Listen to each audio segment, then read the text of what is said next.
Hi, Paul. Thanks for helping me in my project. I was wondering if you could say a little bit about yourself.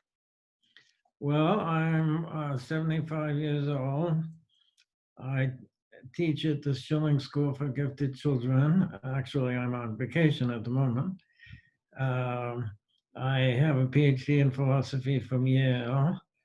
I play the electric guitar. I'm married. I have two children. And I live in a suburb. Um, I do a lot of Facebook. That's about it. Well, you mentioned you were 75 years old. I guess that means at the time of the first moon landing, um, in 1969. How old were you?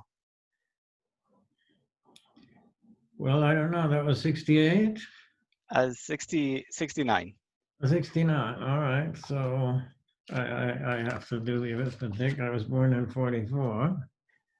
Were So, of course, my birthday is in September. So there's a possible ambiguity there. But let's say it's 44 from 69. yeah, I think it's 25, but 25. they landed in the summer, so you would have been 24, almost about to turn 25. All right. So that's So what it is. do you remember seeing that, and what kind of impression did it make on you? I saw it on TV, and I was very impressed. I was pleased. I ever since I was a young fellow, I have been a science fiction fan, and so I was very pleased to see something actually happening. And I was interested in space and that sort of thing. So yes, I was very pleased to see it happen. It was very impressive, especially when I learned more about it, how the pilot had to, bring it in without any instruments or anything, and he had to make a snap decision about whether the terrain was adequate. It seemed to me a very risky business, but he did it, so I guess he was very good at what he did. Lots of training. Yes. Um, so you mentioned you're a fan of science fiction. Are there some particular authors or books or stories that you particularly like?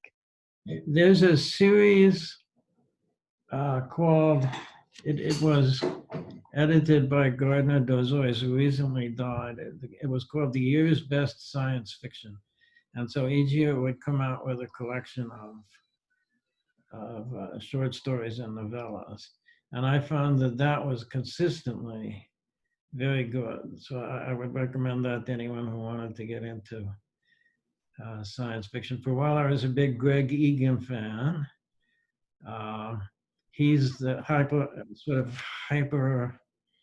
scientific type of science fiction writer. Uh, Huge chunks of a Greg Egan story will look like an essay, really, because he's describing in scientific terms all of these weird things that are going on. And so he's something of an acquired taste for that reason. I mean, for example, let me give you an example. He has a couple of books whose basic premise is that the laws of nature are just profoundly different from what they are here. According to relativity as we have it, well, the interval, which is a certain important quantity, is the square root of the square of the three space coordinates minus the square of the time coordinate. So you said, what if that's a plus? You see? So, of course, this completely, it just doesn't, make things different colors or make people have tentacles or something. It just profoundly influences everything about the universe if you make this one change. So he worked it all out very consistently, what it would be like to live in this universe, and he wrote these books. So you have to be pretty hardcore science fiction fan to like this sort of thing. But I think, and he's written many other things, many of which are in that in various issues of the year's best science fiction. But usually he takes something and he goes into it very deeply, uh, and then he builds a plot. But it does have human interest or inhuman interest. Maybe some totally alien being. But there's drama, there's risk, and so on that you expect from a story. But a lot of it is very essay-like. You have to like doing stuff like that. It, as you were talking, it reminded me of a science fiction story that I read where they wanted to, I mean, of course, having like a radiation meter or a temperature meter or, a gravity meter all kind of make sense and would be useful for now. But apparently in this bit of space, they thought, like you were saying in this other story, that the rules of physics and nature were different, and so they wanted to be able to detect that, and so they came up with this idea of a pi meter, actually be able to detect when the value of pi changed, which Aha. which Yeah. uh, seemed kind of interesting too, but seemed kind of in the same spirit as what you were discussing. Yes, it would totally, to change the value of pi would mean you were in a completely different geometry at the very least. And so the laws of physics would have to change in some way to I mean, I'm taking pi to be geometrical. You also get pi in certain statistical um, equations, so you can define it that way as a certain kind of statistical uh, phenomena. And I presume that would be the same in any universe, but maybe not. Maybe not. But if you think of it geometrically as the relation between the circumference and diameter of a circle, then yes, you could imagine it in a different space, different type of space. It would be different. And have you ever heard of a book called The Life of the Cosmos? I'm afraid I haven't. Yeah, I hadn't heard of it either, but basically it proposes a theory of sort of like the evolution of universes. And I haven't read the book, but I read somebody else's summary of the book, which is always scary because, who knows? And this is my interpretation of their summary, so it could be completely way off base from the book itself. But the way I understand it is the theory is universes beget other universes, and the way that they do it is essentially through black holes. That when a black hole is formed, that's essentially becomes a big bang in another universe, and the laws of that big bang may be similar, but could be slightly different than the universe in which it came from. And the idea is that you have black holes where you have star formation and kind of planet formation, and as a result, there's a natural tendency for universes to, create stars and planets and those types of things, which I thought was kind of curious. But um, Oops, does I'm getting some mag here. oh, okay, yeah, same here. You're sort of frozen, but I can hear you.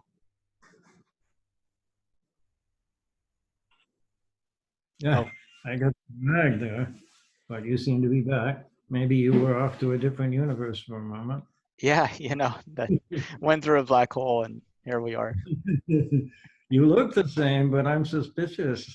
Are you really the same person? I think each moment we become somebody else. Aha.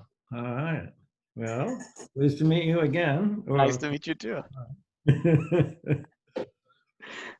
Um, so, in your school of gifted and talented students, what are their thoughts in relation with like space exploration? I mean, are they excited about exploration? Do they see humanity branching out into the stars, or kind of what do you see in your students?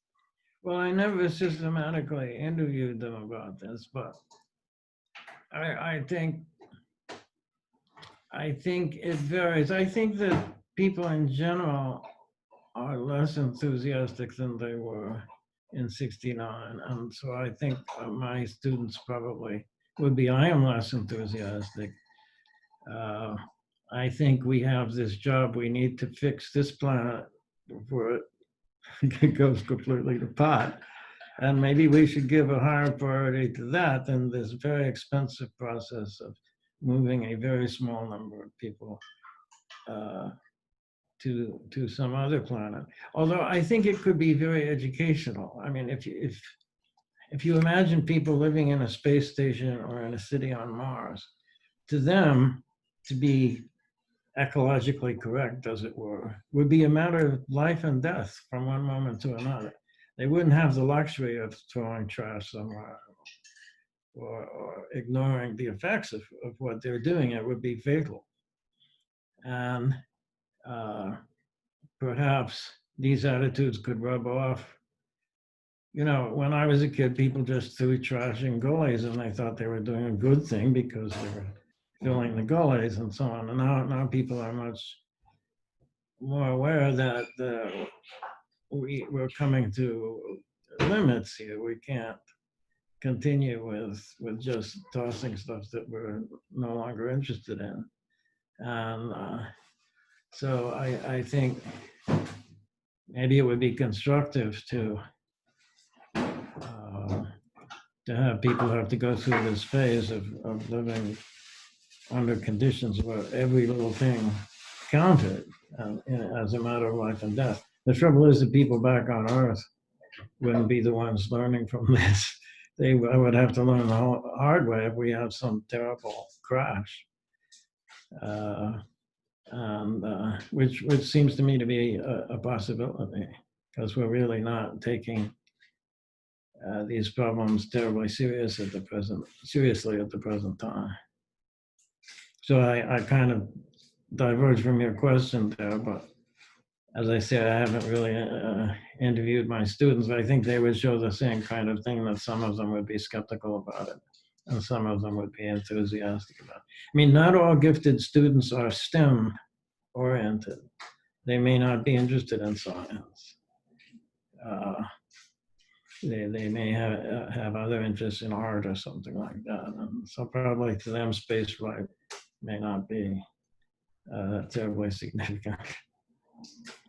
Well, you mentioned perspective, and perspective is important well beyond STEM. Like this concept that Beyond what? perspective is important beyond STEM in terms of how you see the world and your place in the world and what are the opportunities and the pressing issues and those types of things. Yeah. Um, and, in 1969, we had the first people land on the moon, but in December 25th of 1968, we had the first people to see the Earth from the perspective of orbiting the moon. And Yeah. they took that Earth Day picture, I mean that Earth Rise picture, and that's credited with sort of evoking some of the processes that you talked about, not about, ecology from the standpoint of the astronauts need to keep their environment clean and it's critical to them, but from the standpoint of the Earth is fragile, finite, Mm. special.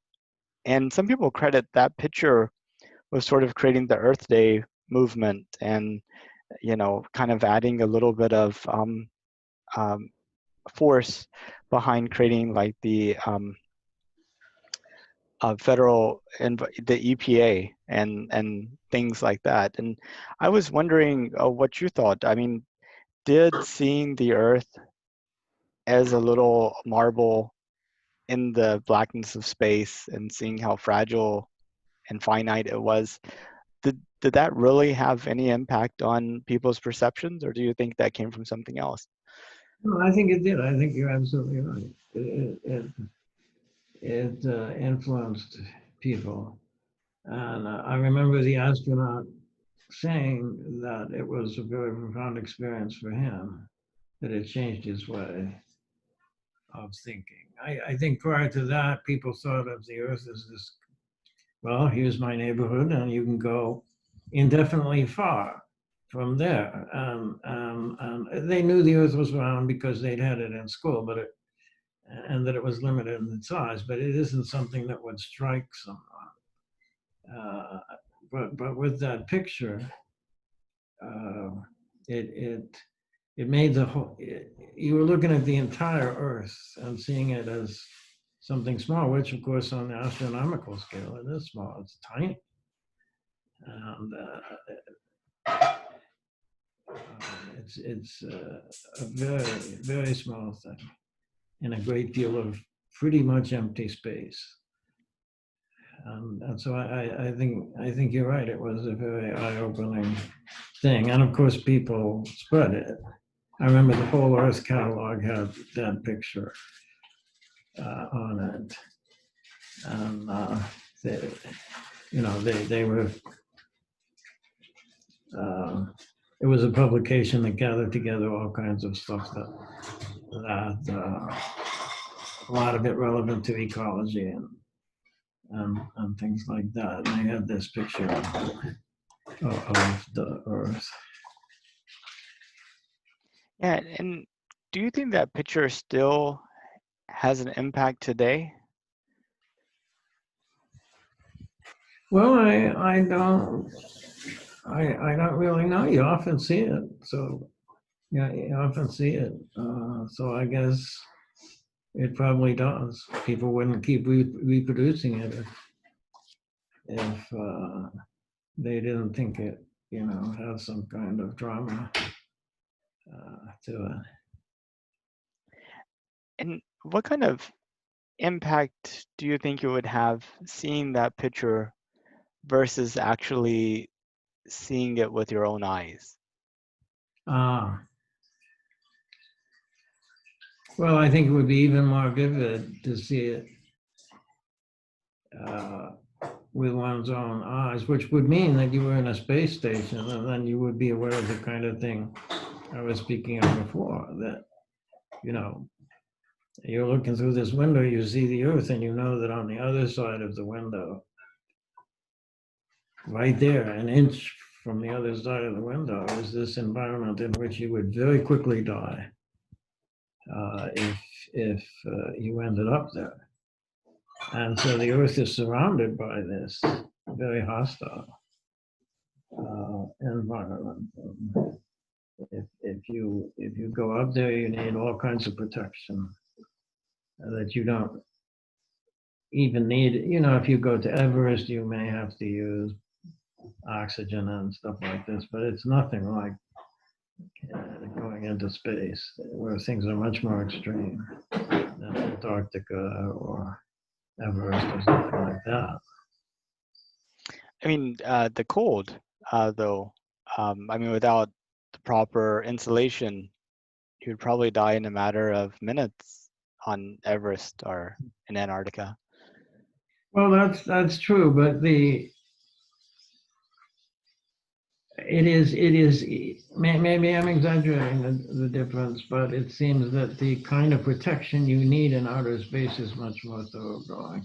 You can have, people take oxygen with them, and they carry it on their backs. But you're right, it is a very hostile environment, as is Antarctica. Maybe I'm exaggerating the difference. That's possibly so, yeah. Well, I think that I agree with you. I think that impact of seeing it with your own eyes is a lot more profound than seeing a picture of it, because it's very easy to kind of discard the picture, or you don't quite have the same. I mean, it's like looking at a really tall building. I mean, you look at a picture of a really tall building, or you're like, well, it could be tall, But if you're standing right by the building and you're looking up, you're like, whoa, that's really tall. Yeah. And Go ahead. most of the people that we've sent to space have been very stoic, very capable of operating without emotion. And I think you see some exceptions, like there was that astronaut that stepped on the surface of the moon. His last name was Bean, and he painted a lot of pictures, and he really got into the artistic expression of his feelings and what have you. Mhm. But there is a plan to send a group of about a dozen artists, and artists in the most broad sense of the word. So we're not talking about just visual artists, but also like movie directors and actors and sculptors and photographers and kind of art in as broad of a term as you can consider it. So about a dozen people who are expert in their field, and actually send them around the moon in a similar type of mission as we did in December of 1968.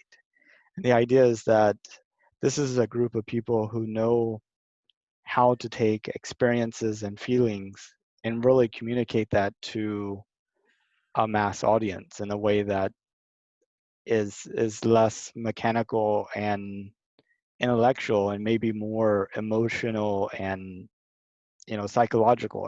I was wondering if what you thought about this analysis of kind of the people we sent before and maybe the effect of sending artists. Well, I think it would be different to send artists, and I think it's a very interesting idea. I think it would be worth doing. I don't want to say that the people who first walked on the moon had no emotions or anything like that, but they might not have been able to express them well. So I think, yes, it's a wonderful idea. Also, I understand that they're thinking of opening it up to tourism, which is, of course, a very different thing. Extremely wealthy people will be able to go to the space station and eventually other places. But I like this idea of sending artists. I like that much better than tourism.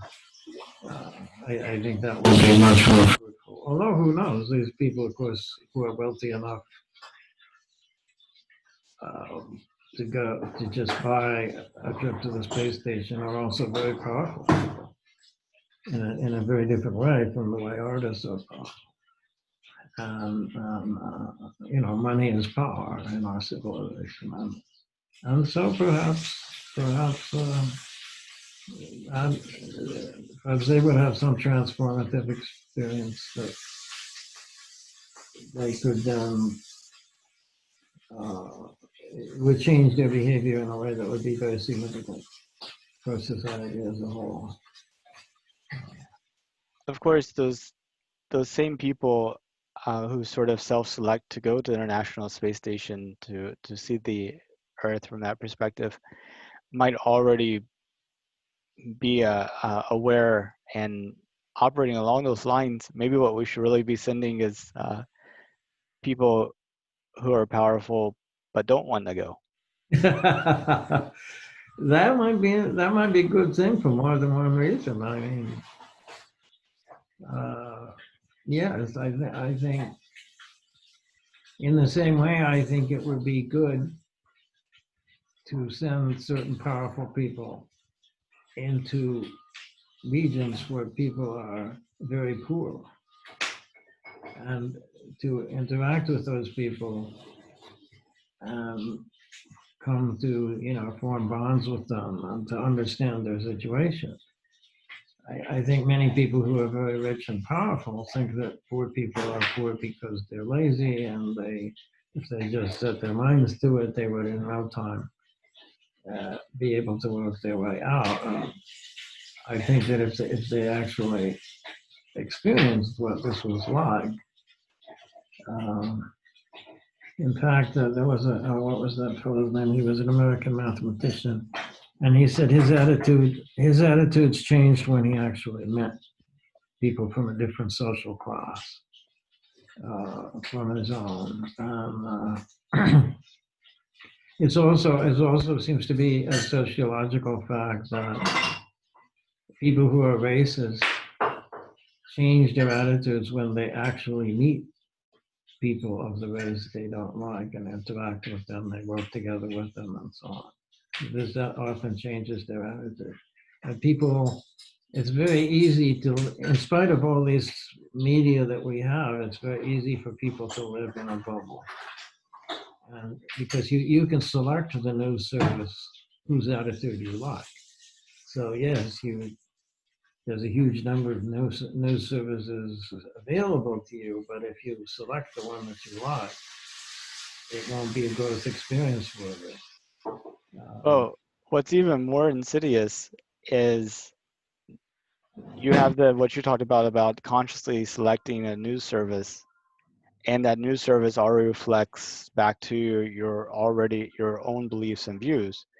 But what you see more and more of is people not even getting a chance to select, but based upon their previous history, certain articles and information comes up that self-reinforces it, and you don't even have that conscious choice. It just, you're like, well, this must be what everybody else is seeing, and it reflects exactly my interest and views, so it must be even more right.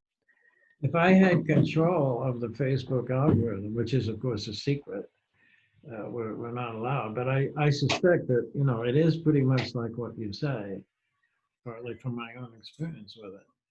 But if I had control of it, I would say, okay, 15% of the time, I'm going to send this person something that's radically different from what he seems to like.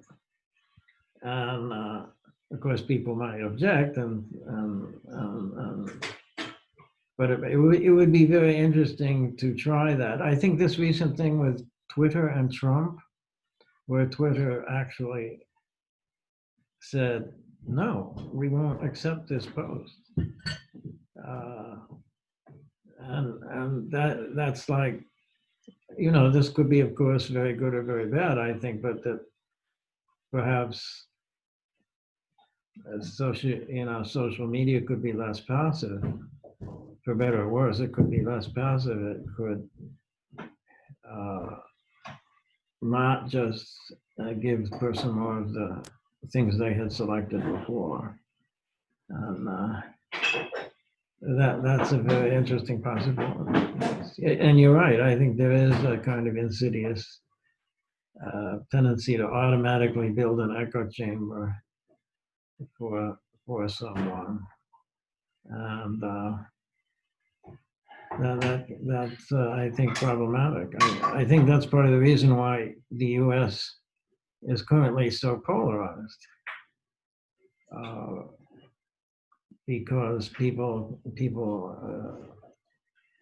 it makes it easier to just brush off people who disagree with you if you never see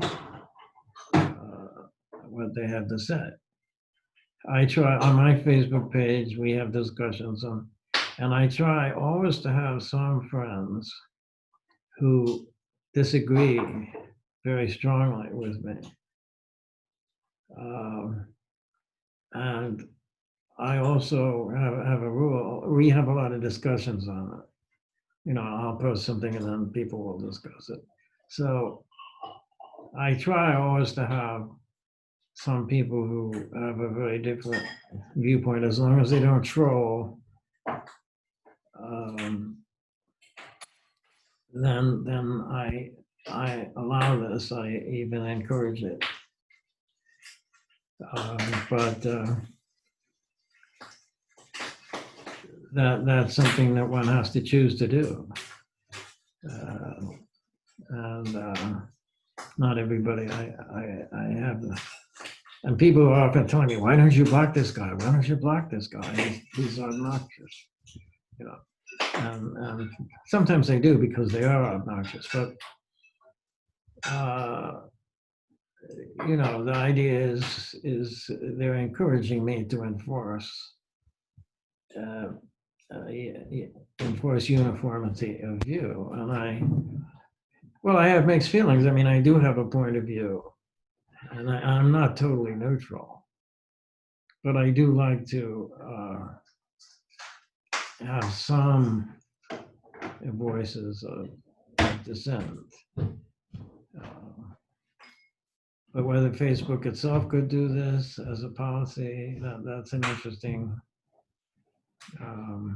question. I mean, they say the customer is always right. there's this saying, but maybe not. And I think some businesses don't really think that the customer is always right. Of course, educational institutions are like this.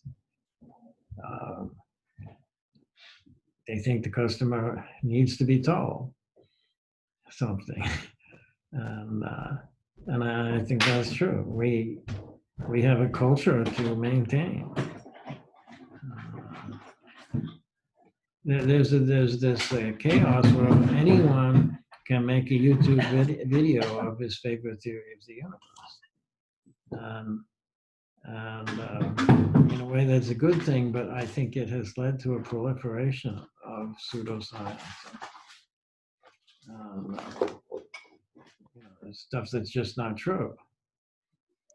And the more outrageous it is, the more likely it is to get attention too. That is absolutely right. And very unfortunate. Yes, very unfortunate. And the whole conspiracy theory thing makes something very contagious because you have an answer for every objection. Well, this is just the deep state. If you say, well, here's evidence against what you just said. Well, that's just the deep state. Right. You live in a place where every evidence to the contrary has been twisted to evidence to support that view. Yes, I told you they'd say something like that. That's right. That's exactly how it is. And I think it's a very unfortunate situation. I mean, we have this tremendous democratization of media where anyone can publish something that can potentially be seen by millions of people. And this is a terrific adjustment from the days where to publish a book, you either needed lots of money to get a vanity press edition, or you could write letters to the editor. And it seems to me there's a tremendous positive aspect to this democratization. I tend to believe in democracy. But there is this danger that you'll just have this complete chaos where people just make stuff up. And I think partly this is a problem with science education. That is, many people read things in popular science and they get the idea that you're doing science if you can make some plausible theory of something. Internally consistent theory of something. What's really educational is for when people go to school, they should be not only study the content of textbooks, they should do labs. You see, you were talking about immediate experience of the earth, but when I was in high school biology, I looked through the microscope and I saw a paramecium. Okay, and that rendered this whole thing vivid, that there was a reality there. People weren't just making this stuff up. I mean, you can't normally see these things. So if you just look in a book, well, why isn't this all made up? But if you take the lab, if you go through the lab, you can verify for yourself that falling bodies accelerate. I remember once I saw two paramecia conjugating, and I said, "Oh, look, they're conjugating." And the teacher, this was high school, Paul, you shouldn't mention something like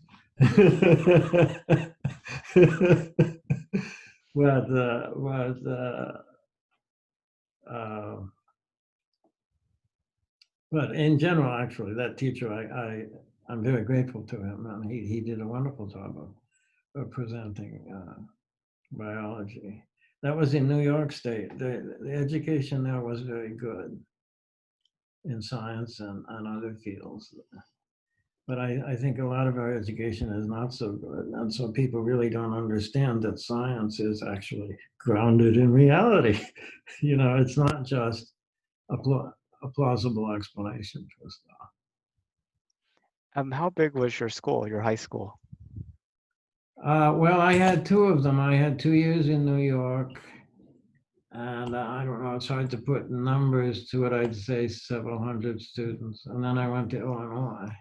And again, it would be probably somewhat smaller, maybe a couple of hundred students. And I had this experience of contrast. See, I took Algebra 1 in New York State, and I took Algebra 2 in Illinois.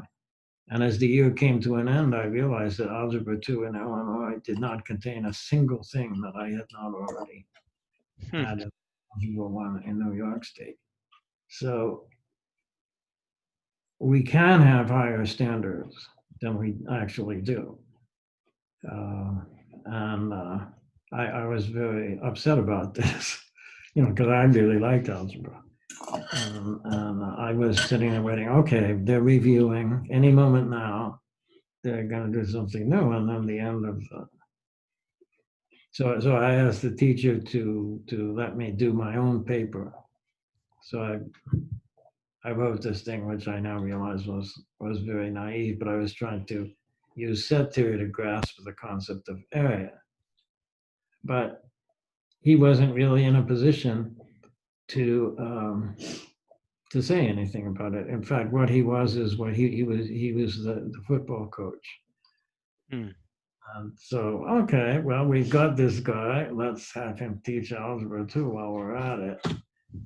Um, uh, well, I won't say that I don't want to stereotype football coaches as not knowing algebra, but in this particular case, I think he wasn't really able to deal with a gifted student, which is why we have gifted schools, because often public schools don't can't deal with students who ask questions. They just, okay, this is the curriculum. On day one we'll do this, on day two we'll do that.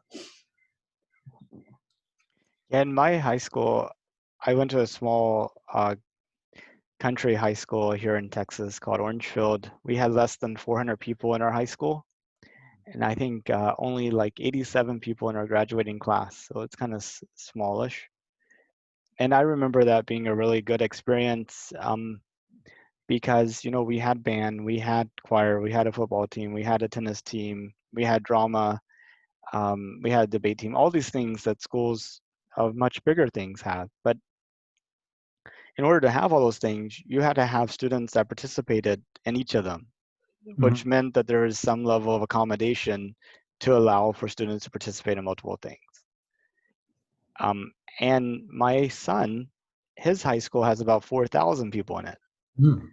And it also has all these things too. But if you want to be in the theater, uh, you need to select that over everything else. You need to commit to it. So that means if you're in theater, you can't be in, basketball or in, math club because you need to. Because if you're not willing to commit for it, there's another student right behind you that is. So um, and so the impression I have is I really think school size really matters in terms of the sort of the broadness of the education Mhm. and the individual attention you get. And I was like, the school that you're at now, how many students does it have? It's very small. There are maybe 40. Graduating classes are typically 4 or 5 people. It has been growing a little bit. The crash, the Great Recession, caused, since it's a private school, it caused a very big drop in enrollment, and we're still gradually working our way back from this. But it does mean that class sizes are very small. Uh, you know, uh, Last year I taught quantum mechanics, and there were just 2 students.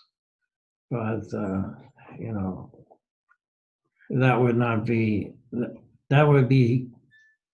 It is only the. I won't say that there are no public high schools that would teach quantum mechanics, but I think it would be very rare. I mean, it wasn't pop quantum mechanics. It was, okay, here's the linear operators, here's the Hamiltonian. They had to have to do the math. And so it is. being small does have a certain advantage. Uh, if of course there is a financial problem in having small class sizes, but they seem the schools is willing to, if the circumstances really um, call for it, they will allow very small class sizes. And all the class sizes are small. I mean, it's never like it's like, uh, I don't know, 15 people is probably the max that you'd ever see. So this is a very good thing. And but size can be a problem. You know, you get sometimes these freshman courses in engineering or something like that. I mean, in college freshmen. So there'll be this huge auditorium. There's 1,000 students there, and the guy gets in the front and he says, "After midterm exams, only half of you will pass." He predicts in advance, and the chances for individual attention are very small. If a student is having particular problems, the chances that he'll receive some special help is small. It's more they have the attitude of a sort of Darwinian attitude. You know, our purpose is to flunk out the people who can't handle it. And I think that's sort of unfortunate. If Yeah, it's unfortunate, but once you have these large size classes, that's you're going to end up doing that. Yeah, I mean, you would want your educational institutions to promote growth and enlightenment and, kind of increasing ability as opposed to just merely being filters to kind of strain out what's already there. Exactly, exactly. Some teachers see themselves as filters, and they are. That's how it works out. But I think there's also the metaphor of a gardener. You know, a gardener says, "Oh, look, there's something wrong with this plant. I will feed it differently. I will remove this leaf because it's has some infection that might pass to the rest of the plant, or it's getting too much sun or not enough sun." And so he's not just letting the unfortunate plants die off, but is actually trying to. And in plant raising, you have this idea of a sport. It's a mutation. You notice you have a plant of a certain kind, but you notice that one little branch is different. We now understand that this is because there's a genetic mutation, but this idea of a sport is very old. And in that case, what people do is, oh, look, here's a sport. Let's take it and root it, and behold, we'll have a whole new kind of plant. Uh, but that's the very opposite of the filter, where if someone is different, too bad for them. Uh, we can value difference. Uh, if it's not terribly antisocial or something, why not adapt a little bit to the student who is, of course, in a gifted school, they're all different from the others. That's what it's all about. But yeah, so our educational system, I think, has failed us, and now we have.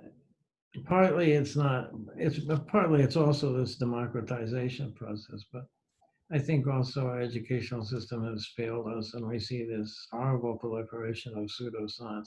And it's a life and death matter if you look at this COVID-19 situation, where people will The people who are trained in epidemiology would say, this is what you do. If you don't do this, people are going to die in thousands, right? And people say, I don't care. I want to go to the beach. They don't take this seriously. Uh, and uh, they will, of course, they'll make a conspiracy theory. Oh, yes, this is the government or the deep state trying to control you. You should defy it. And lots of these people are going to die, and they're going to take other people with them. If you look at New Zealand or Vietnam, you can see these countries have control.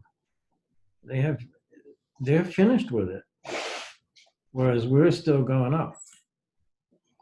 Uh, And probably up a lot quicker now that everything's opening up. well, yes, and of course, people want to open up.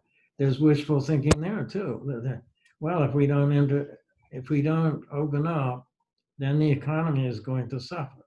Well, there's some truth in that. But if we do open up prematurely, a lot of people are going to die, and that won't be particularly good for the economy either in the long run. So it's just amazing to see people just ignoring, including our president, just ignoring what the scientists say.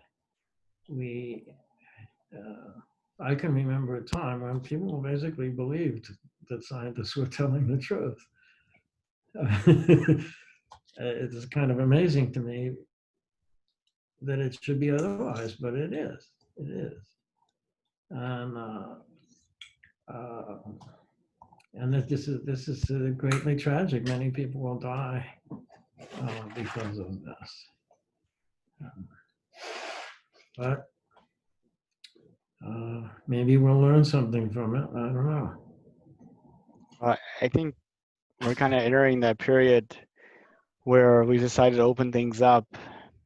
And if you do have sort of, lots of people getting sick, the hospitals getting filled up, lots of people dying, then, there'll be a lot of reflection on we should have opened up, we should have, continued on with the quarantine, we should have taken the health measures more seriously.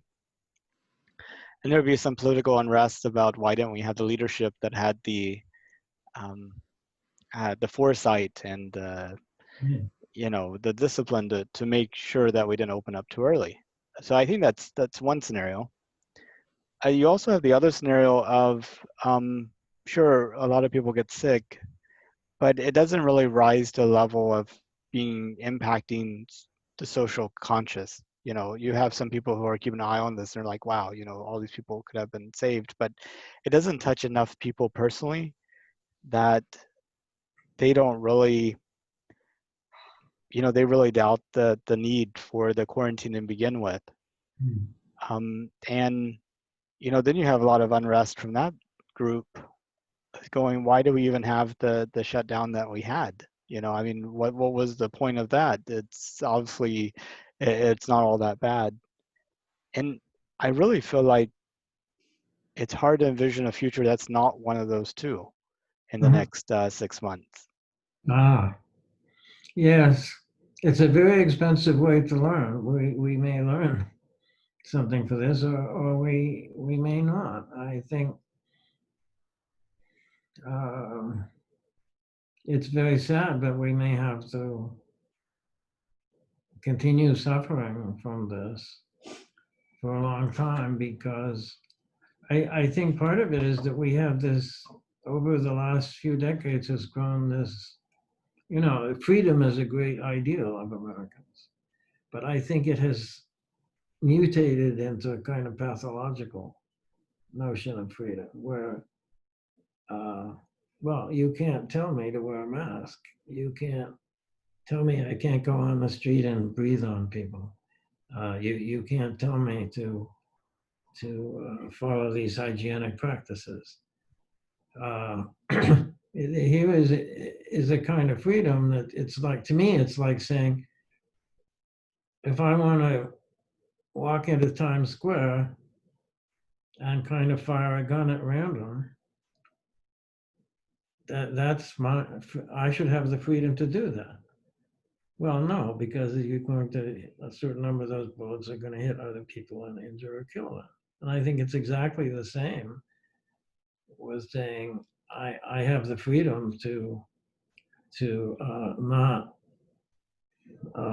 do what the epidemiologists say to do. Well, it's freedom should not extend to an ability to harm other people. And if we can demonstrate scientifically that a certain behavior will harm people, there's this business of shooting a gun in the air. You know, just recently, people have begun to realize that this is when that bullet comes back down, it has almost the same velocity as the muzzle velocity to send it up. And so people get killed this way. They're just walking along and bam, that one of these bullets that some drunk fired in the air um, kills him or injures him very severely. So it's now illegal to fire guns into the air, and people have actually been arrested for murder on this account. Well, that's good. That's we've learned something, and we can keep people from being killed by these bullets. We should do the same with the disease. Uh, you don't have the freedom to do something that will cause great harm to other people. And I think all the John Stuart Mill and all these people who developed their idea of liberty would, I'm sure they would agree to this, that they never meant freedom to be carried to this extreme. Yeah, as you were talking about the shooting the gun in the air, I saw a police, drama recently where this guy gets killed in his house, and they have no idea what it was from. And then simultaneously, there's like this other guy who's being harassed by a drone, and he's like trying to shoot it out of the air, and it turned out to be, connected, as his bullet uh, ended up being the one that had traveled that distance to kill the other person. So you also kind of, it doesn't matter why you shoot the gun in the air, it still has the same danger and impact. Exactly. Um, so I mean, people that are hunting for birds, you got to think about the flight of that projectile, and you're responsible for the entire path. It doesn't matter that you were just trying to kill a bird. I live in a suburb. We had a squirrel who ate through the aluminum support for our power line. Hmm. We found this big piece of aluminum on the ground. We called someone from the city and said, "What's this?" And he said, "Well, that's the squirrel has bit through this." And so we said, "Well, is there something we can do about this?" And he shrugs and says, "Shoot the squirrel." Well, this is a suburb. If I shoot that squirrel with a 22 and I miss, or even if I get him, that bullet's going to come down somewhere.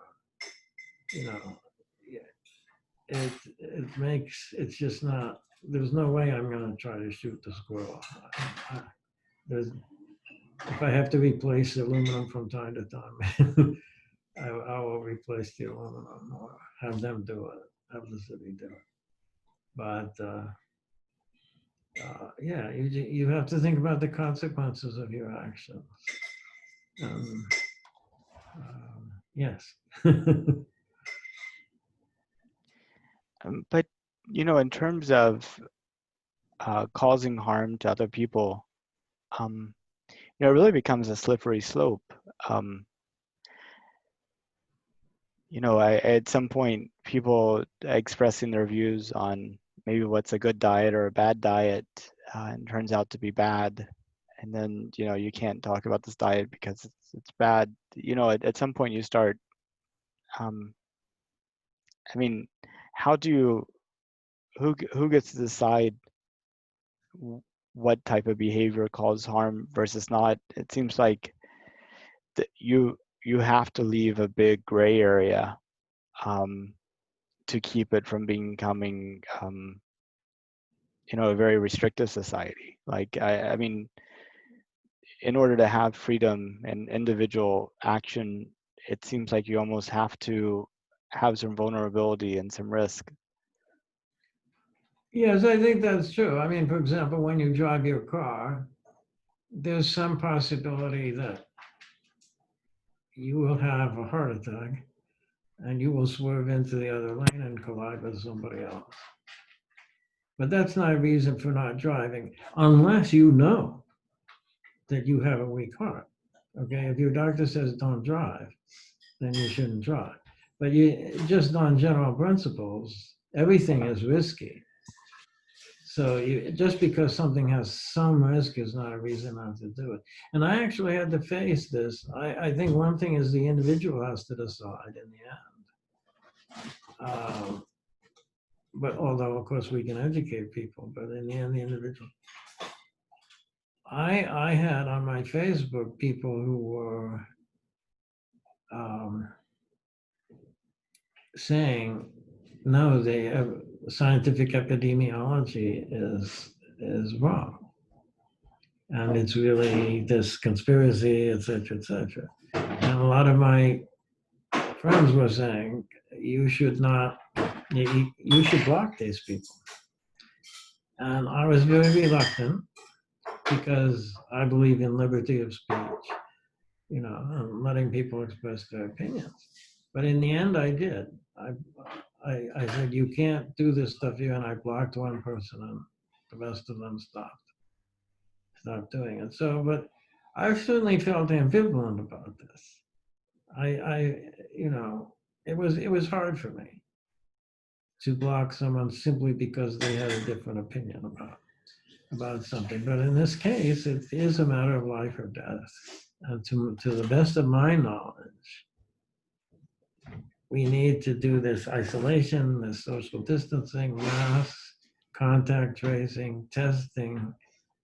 This will save lives to do these things. If someone is saying, oh, it's the vaccines that are killing people or something like that, then I have decided to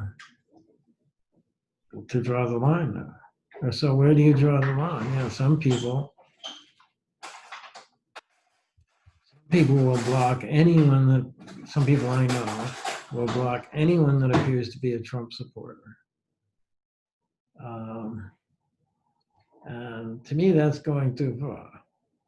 As long as they don't troll, and I have written out a thing which I posted, this is what I take trolling to be. And as long as they don't troll,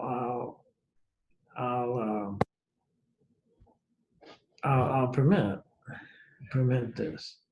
But I did draw the line in that particular case, and I feel that our society is falling apart because we no longer have rational authority. Anybody can hang out his sign and say, "I'm an expert on this," and you see people talking about relativity or something. They obviously don't know it, but they've read something in a popular science journal or something, some slogan, and this is, I don't know. I don't think we should censor these people, but we have a problem in that people feel that if they feel strongly about something, it must be true or something like that. It's sort of like a parody of Descartes.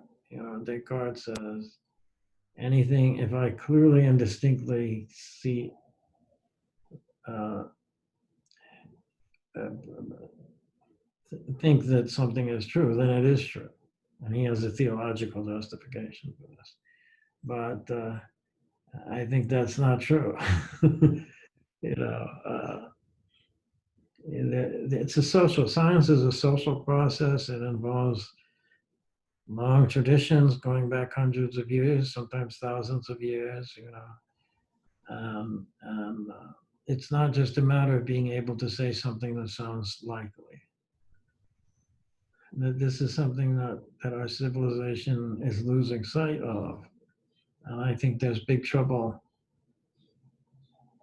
down the road for us. Well, we're already in big trouble because of this pandemic. People aren't listening to science. And of course, global warming and things like that are also cases where people are not listening to scientists. And I have a friend who has this theory that why do so many scientists believe in global warming?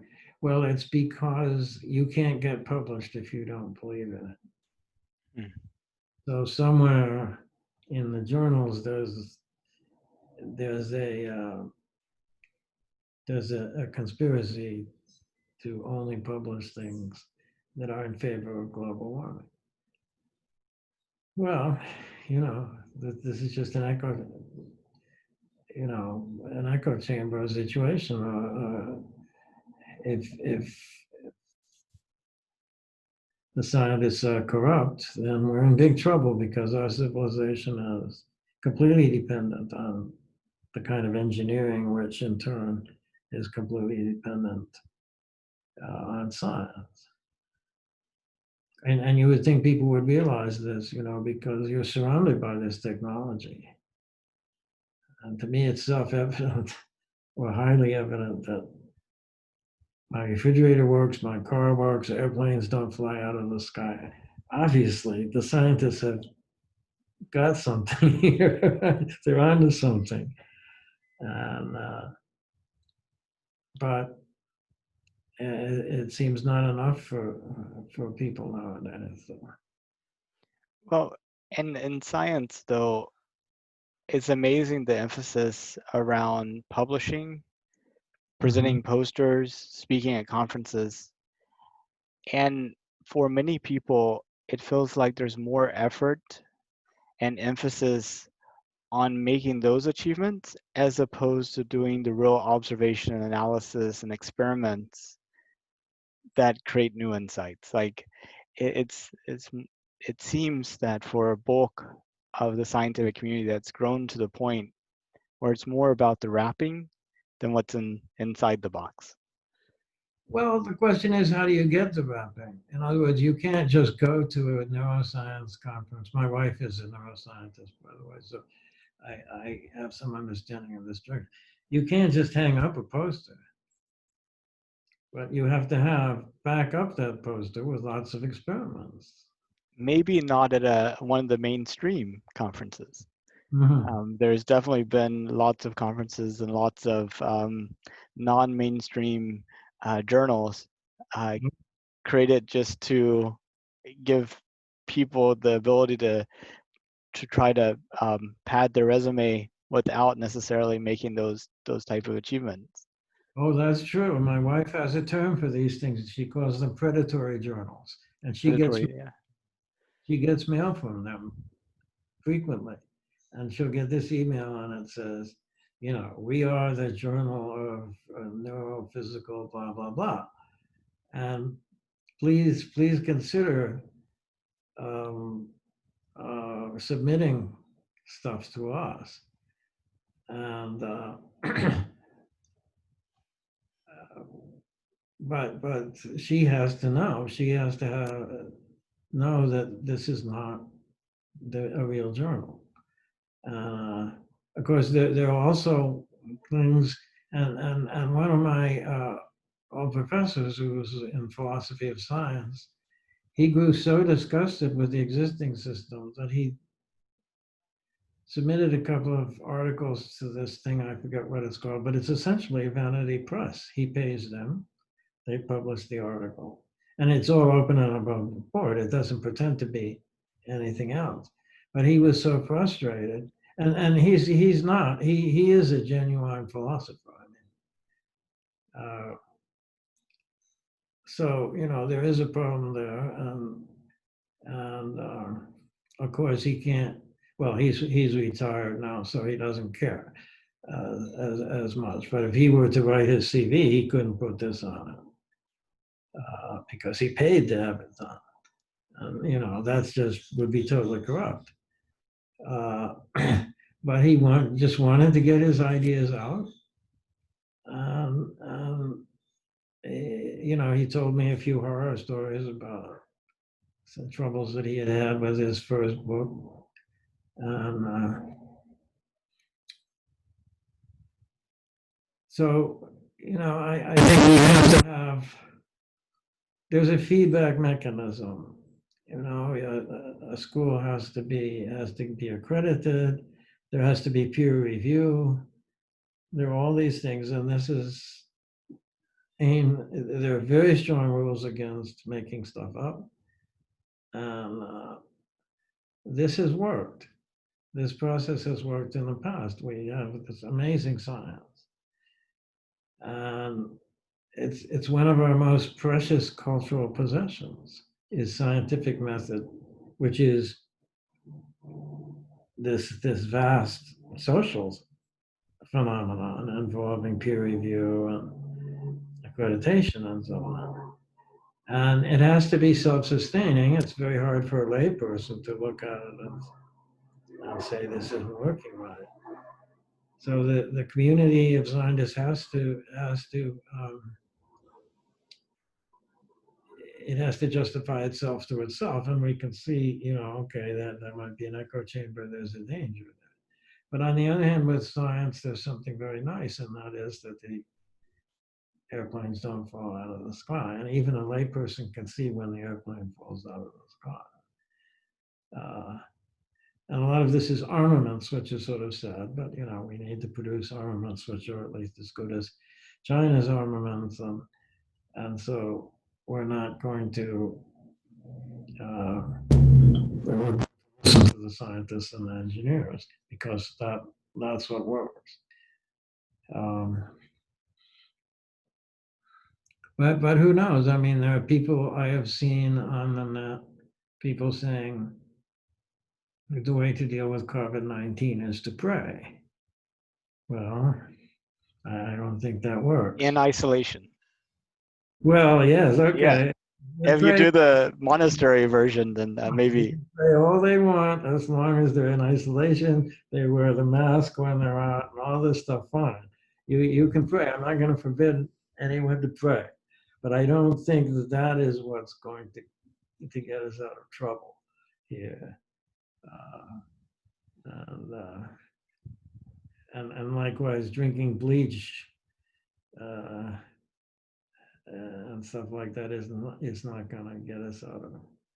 I know. Did anybody ever hear of poison control and like the cases that they have? I mean, this is an entire institution that's created to handle people that inadvertently drink the bleach. It's just like, yeah, it's. Are you getting people now who poison themselves because deliberately, as it were, because they think it's cool? I just. It really takes a lot of faith to take something that you think is going to be dangerous and think something's going to be good that comes out of it. Mm-hmm. So. There were those people, the fellow who died, the hydroxyquinone or whatever it was, and he died from it. But he thought that Trump was recommending it, which he was actually. But although Trump wasn't actually saying you should just swig this stuff, apparently the guy and his wife just drank this stuff or something. And he died, and his wife came very close to dying. I think it's terribly irresponsible of Trump or any public figure to just throw out these ideas because people are gonna. If I want to speculate at home that, well, gee, maybe drinking cranberry juice will help with this or that, that's okay. But if the president says it, people will do it. So he has a responsibility to let the scientists just step aside and let the scientists explain, because science is fallible, but it's just the best that we have. I think Winston Churchill once said of democracy is a terrible system. It just happens to be better than any other system. I would say the same thing about science. It's a terrible system. I mean, what you say, there are abuses about getting grants and doing things to advance one's career and so on. It's a terrible system, but it's the best system we have. Look at its historical record. We have eliminated or reduced to almost nothing various diseases, which are now coming back because of anti-vaxxers. Mm. And uh, it's as far as I can see, it's clearly the best that we have, and we need to recognize that, or we're going to be in big trouble. We are in big trouble.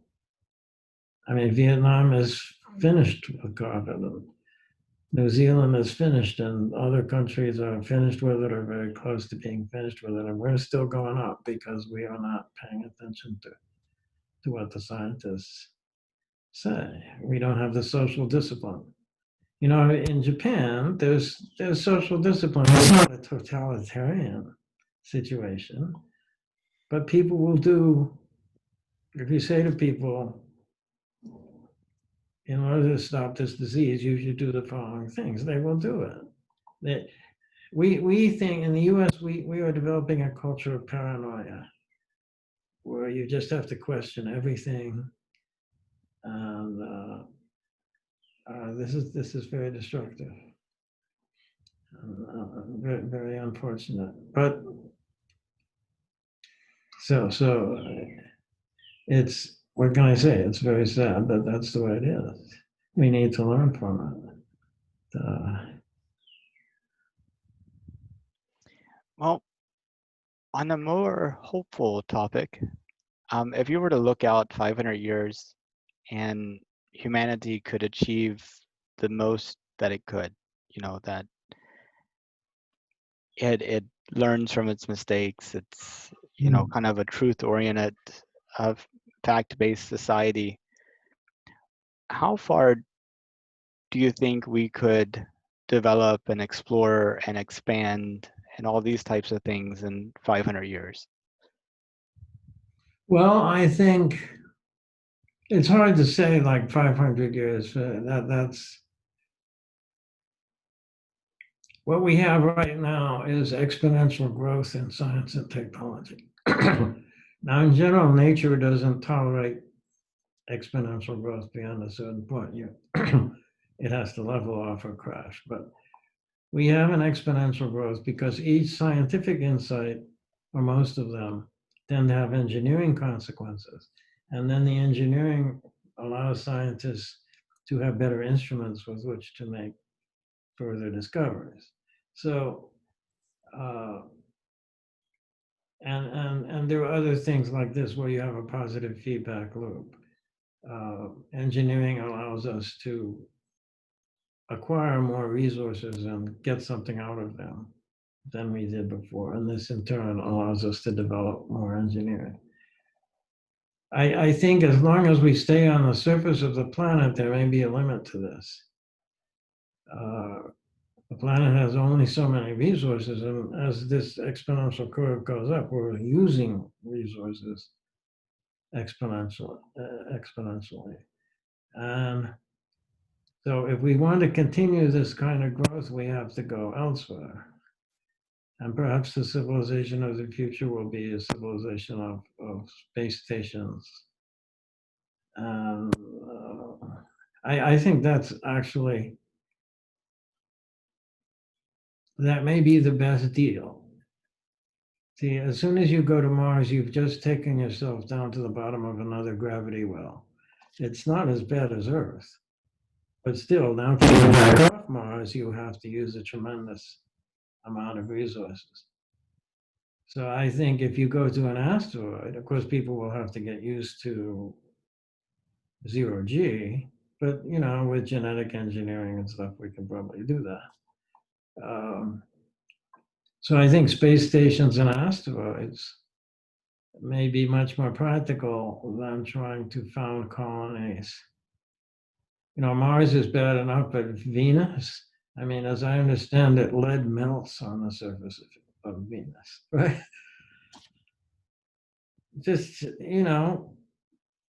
to get materials out of a gravity well on Earth, take them to Venus, get them back into the gravity well, which is just as hard. I mean, well, almost as hard to get into a gravity well without crashing It's like, you know, going down a flight of steps is almost as much work as going up because you're keeping yourself from accelerating beyond a certain point.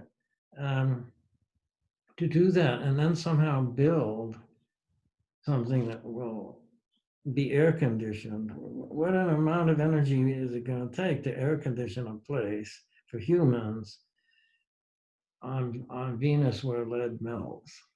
Well, some people think you shouldn't even go down to the surface. You should just float in the air. That's actually more practical.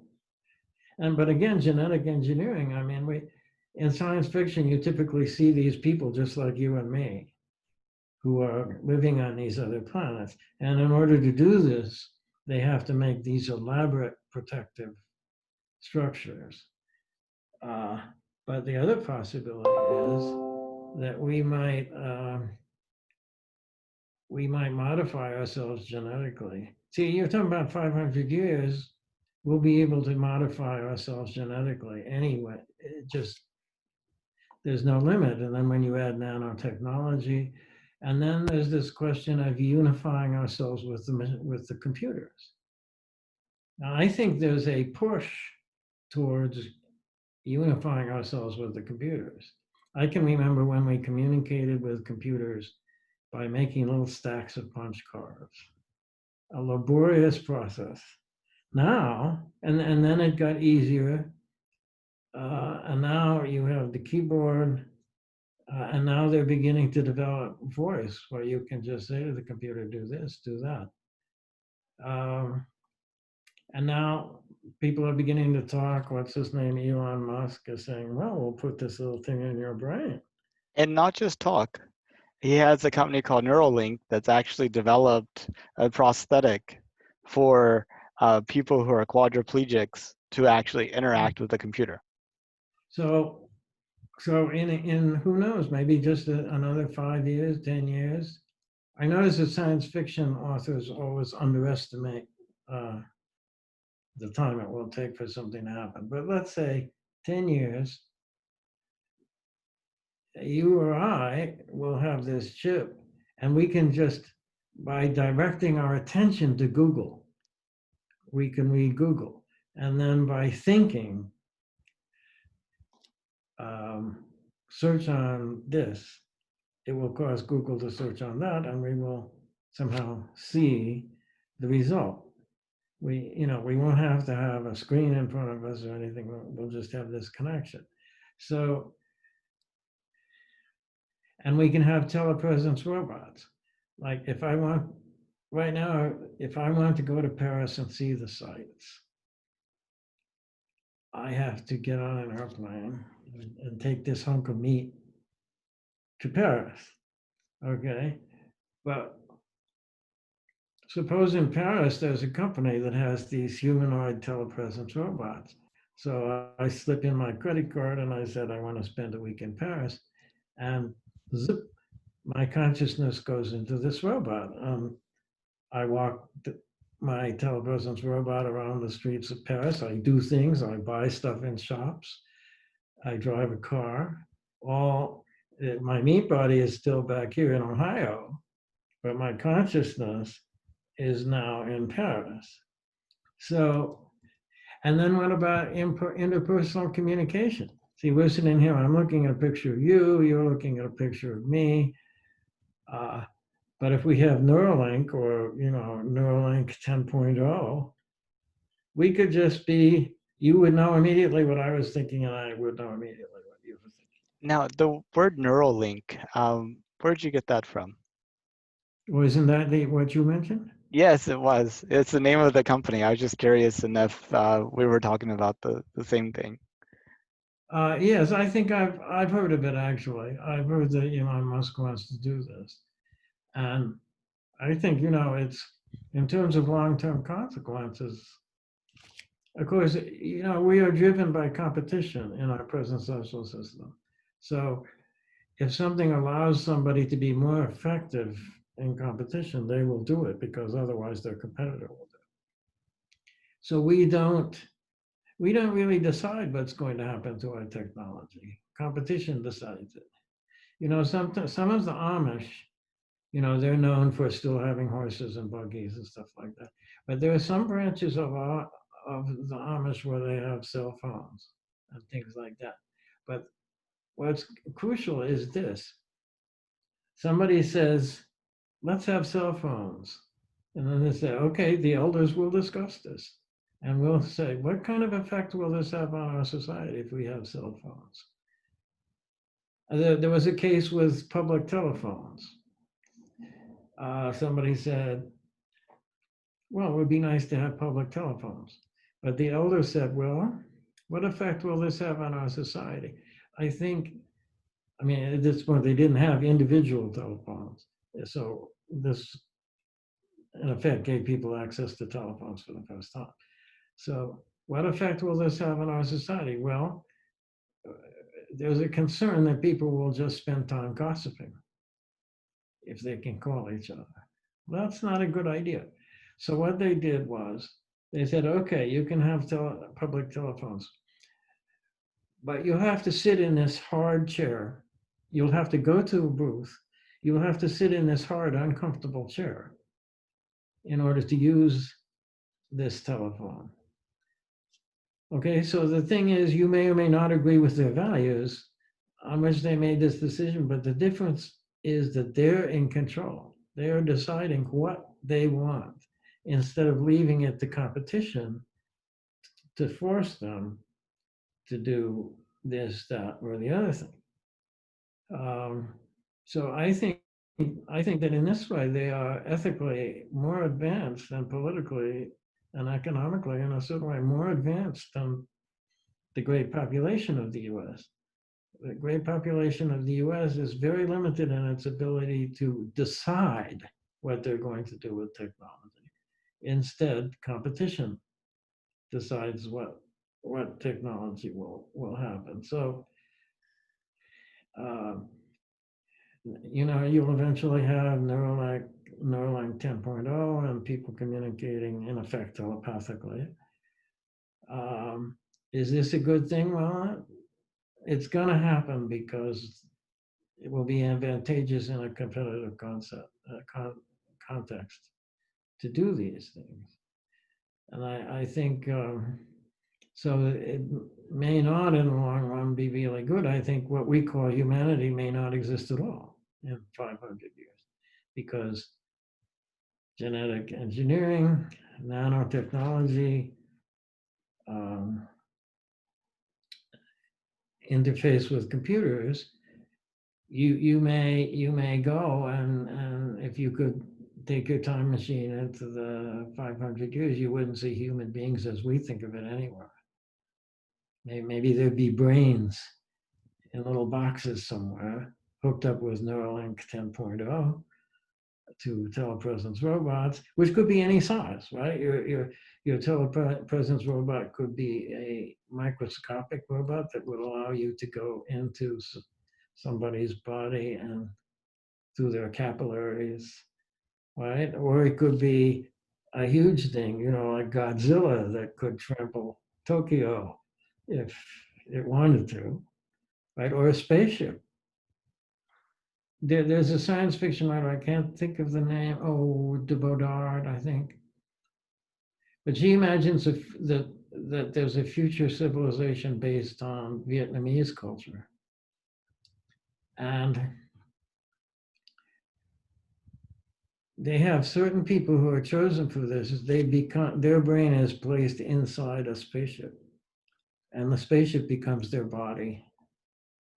So you can't shake hands with them anymore, and they haven't got hands, but you can talk to them, and you can say, okay, take me to the moon or something. Of course, many of these things are battleships.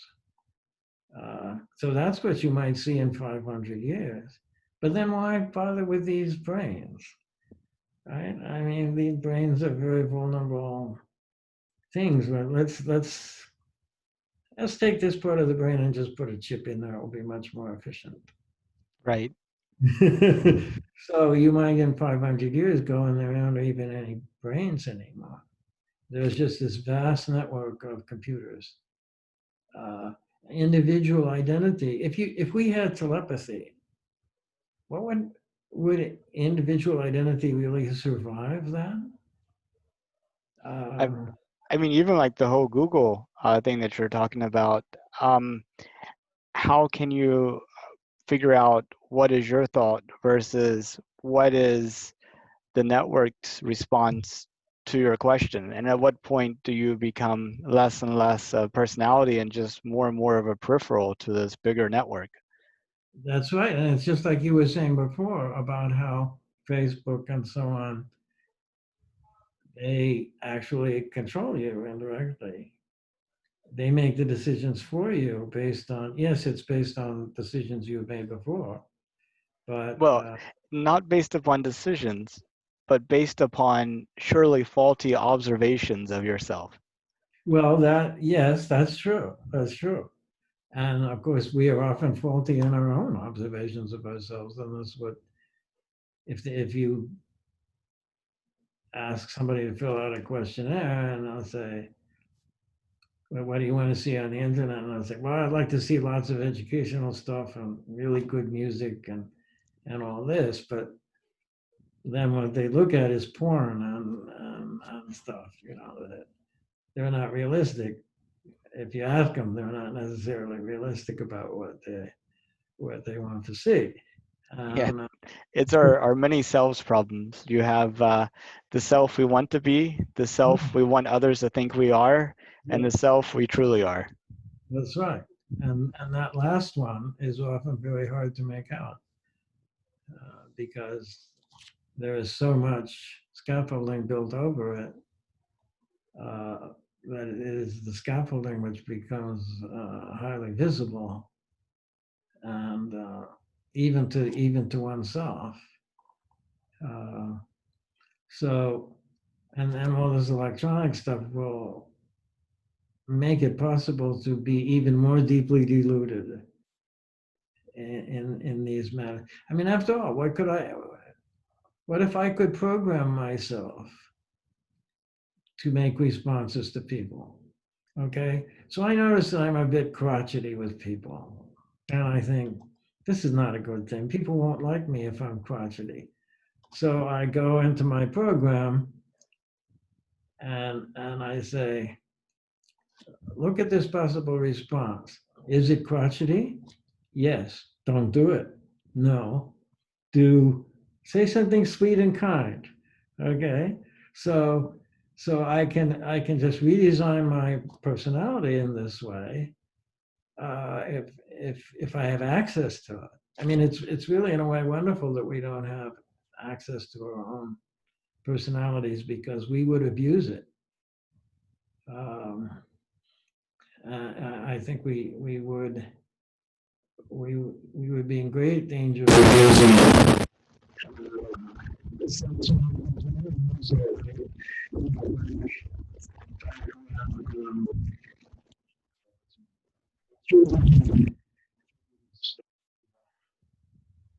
Useful and nubile. Uh, um, and imagine that people had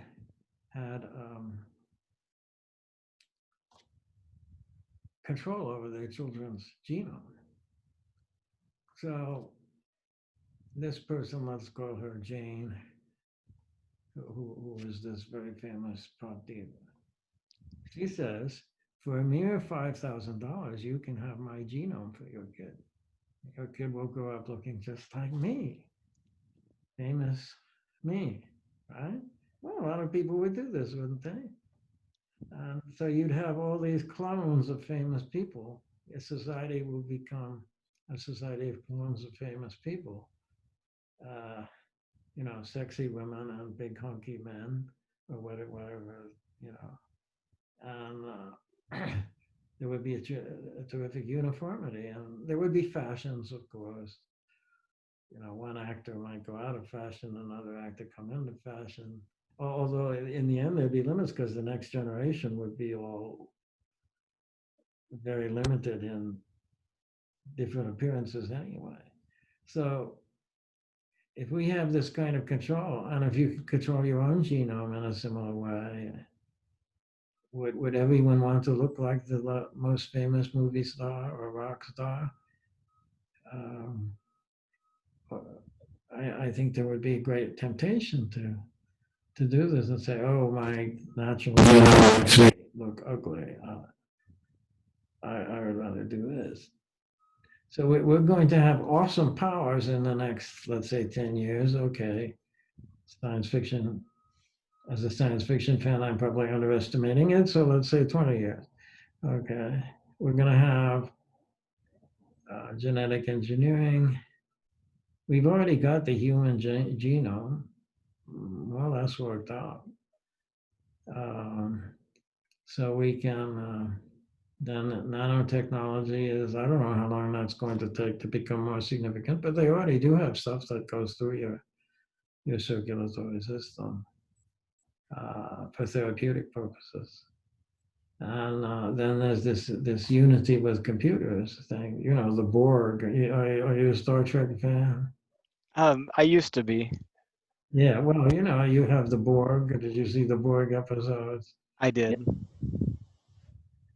Well, of course, it looks horrifying to us, but if you come back in another 100 years, that's you might see something like that. Or not, maybe 100 is too much, because actually the Borg are, you could argue the Borg are really just a transitional system, because they have this human basic frame and then a bunch of modifications stuck onto it. That's not an elegant design. The telepresence robot with, a sort of Swiss Army knife kind of robot would be much better uh, from the point of view of a collective, like the Borg collective. I think instead of just adding all these things to the meat person, only to have the meat person grow old and die, you can just make the whole thing mechanical. Then it could live forever. You could fix it whenever it broke, and replace that vulnerable brain with microchip or something. That, so the Borg may actually be a kind of kludge that will really be considered very primitive in another few years. Uh, so, yeah, I would say if you're looking 500 years ahead, I can't even begin to predict what if we keep going the way we're going. Now, if we like the Amish and we say, well, what do we want?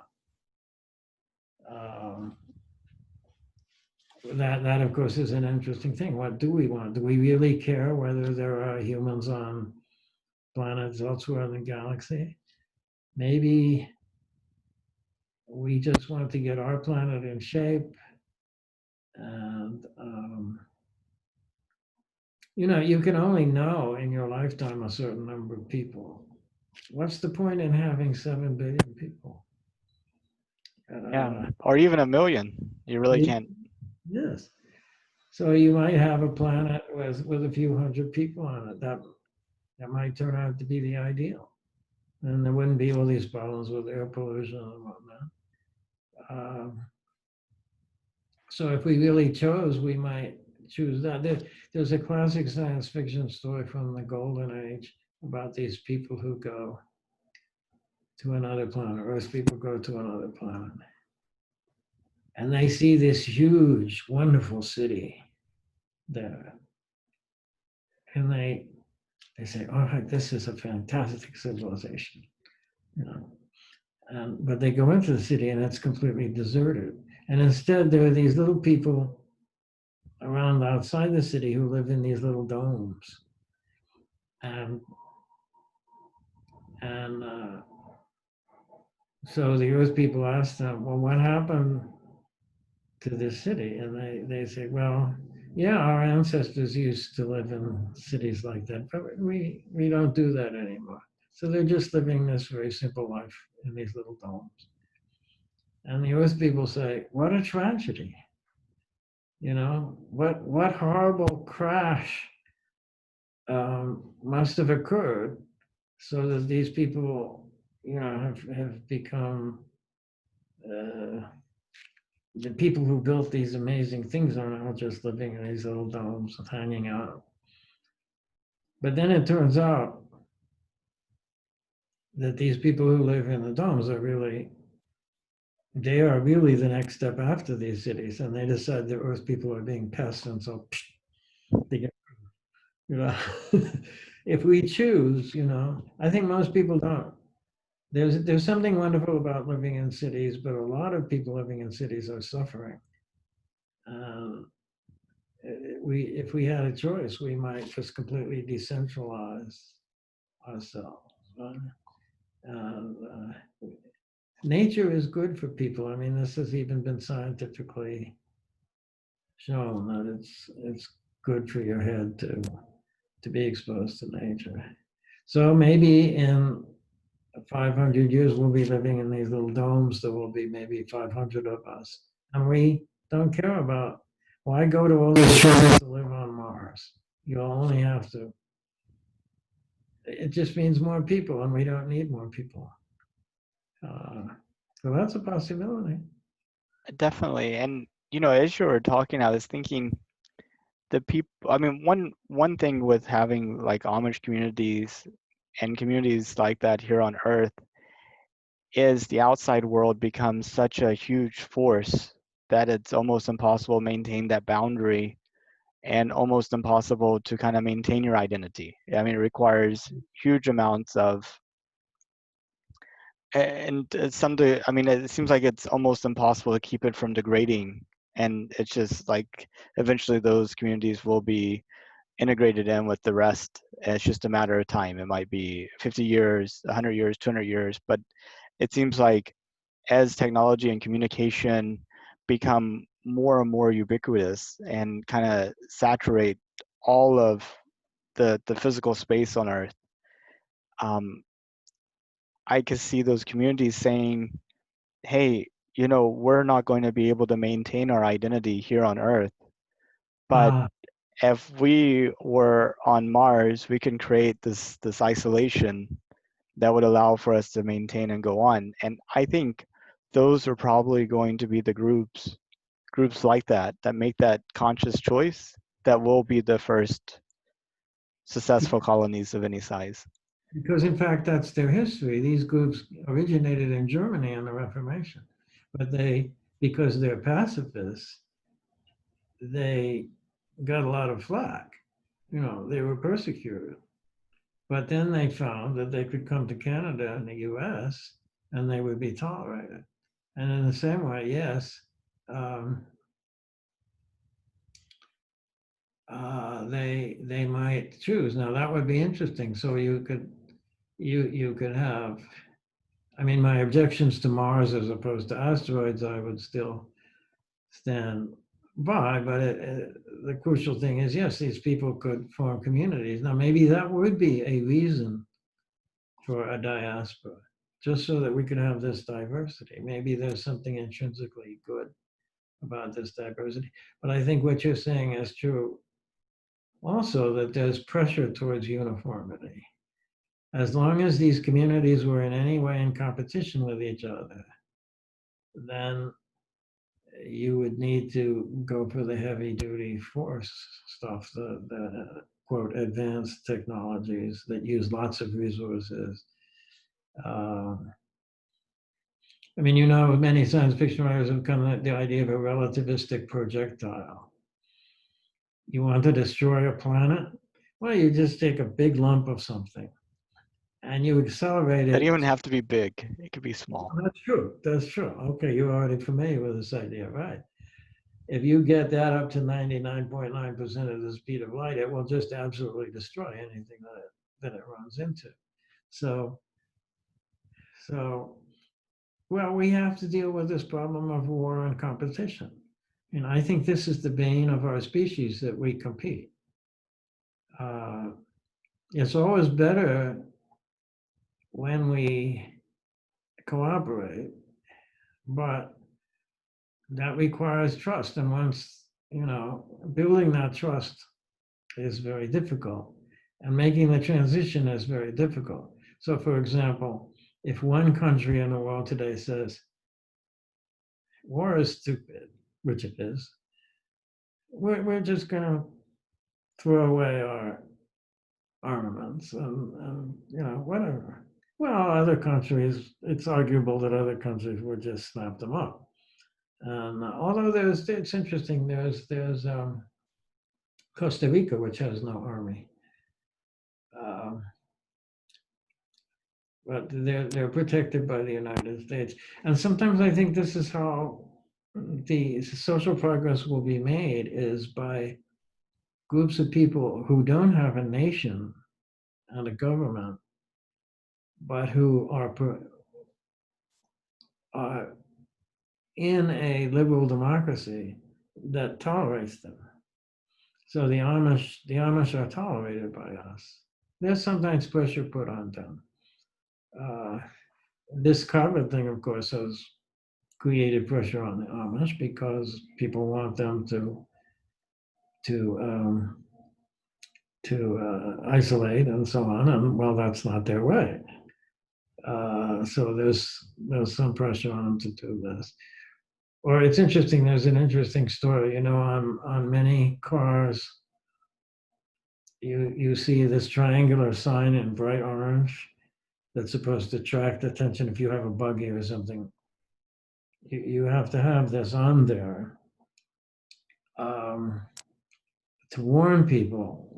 This is not a car. This is just a buggy. It's a slow-moving vehicle.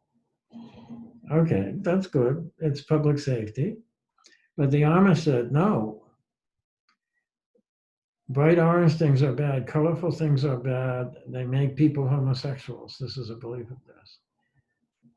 You notice they always wear black, and they don't even have buttons. They have little hooks.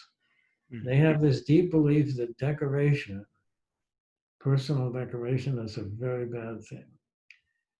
And so finally they reached this compromise. They would put these triangles on their buggies, but they had to be gray. So if you go into Amish countries, you'll see on the backs of these buggies these gray triangles. So the law was actually amended.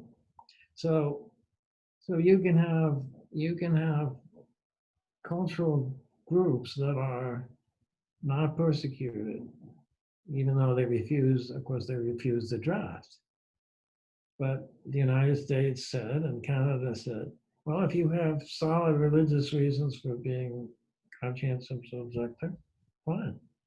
So Quakers and Mennonites and all these people, they weren't persecuted for this. Some people resented them, but they weren't persecuted.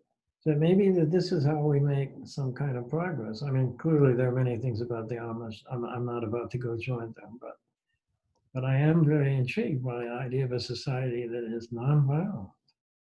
I mean, we see today these cops coming in to protesters and beating the heck out of them and slashing their tires and shooting tear gas at them and rubber bullets and all this. And of course, we have silos all over the place with missiles, any one of which will fry millions of people if they're ever actually used. There's something really crazy about this. Wouldn't it be nice if we could all be pacifists? And we can. There was an island near New Zealand.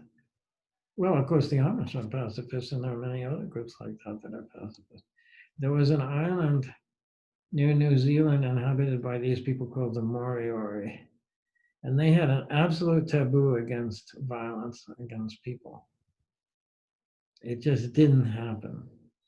Well, the Maori back on New Zealand heard about these people from British traders.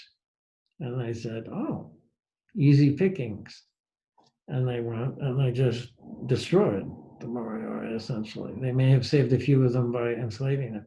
The Moriori were so conditioned not to be violent that they just tried to hide. They didn't fight back. Now, there's obviously a problem with this. As long as there are Maoris, it's not practical to be a Moriori, but it shows that humans are capable of having a nonviolent society. They are capable of this. So why don't we do it? We would be so much better off without war and all the paranoia that goes along with war. And I see the US and China are now beginning to battle their sabers. Oh, what a mess that would be if, the idea of a Thucydides trap? Mm. Well, Thucydides was the ancient Greek historian who wrote about the Peloponnesian War. And it's really one of the earliest serious works of history, along with Herodotus. And so he wrote the history of the Peloponnesian War. And essentially, his analysis, which I think modern scholars agree with, is well, you have Sparta, they were the big dogs. Okay. But then Athens started to flourish and get more and more powerful. And they developed a navy and they took over a couple of other places. And the Spartans said, we need to deal with these people while we still can. Mm. And they did. They defeated Athens, and all the great glory of Athens, the philosophy and the art and all that stuff, sank into, the creativity was lost. There were still techniques of philosophy and so on, but the golden age of Athens was over. And now we have the and then there are other historical cases of these, and these are called Thucydides traps, because you have one very powerful country or group of countries, and then you have this other country that's beginning to flourish. And so the more powerful countries say, we better deal with these people while we still can. Well, now you have the US and China. The US is very, very powerful, much more powerful than China. But it seems to be rather decadent, right? The place is falling apart. Mm. China, on the other hand, is dynamic. They're taking off. And they're economically like taking over Africa. They're even taking over the US. I just read about how they bought this pork plant, which is some significant fraction of the pork industry. It has been bought by a Chinese company. And they're just growing and becoming more and more powerful. And they're ahead of us in many ways. They actually have trains real bullet trains that, go fast, and stuff like that. And so the US is in this pickle. Well, what are we going to do? If this goes on like this, that will surpass us. So I think what you're seeing now is this saber rattling, and you see in the press people say, "Oh, how awful the Chinese are! They're terrible," which of course is to a certain extent true. I don't know if they're more terrible than anybody else, but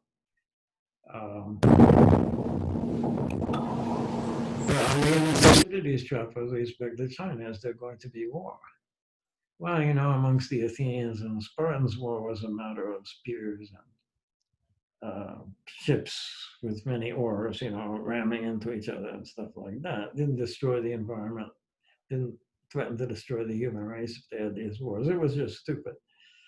But if we get into a war with China, and it escalates, you're talking about two nuclear powers with missiles,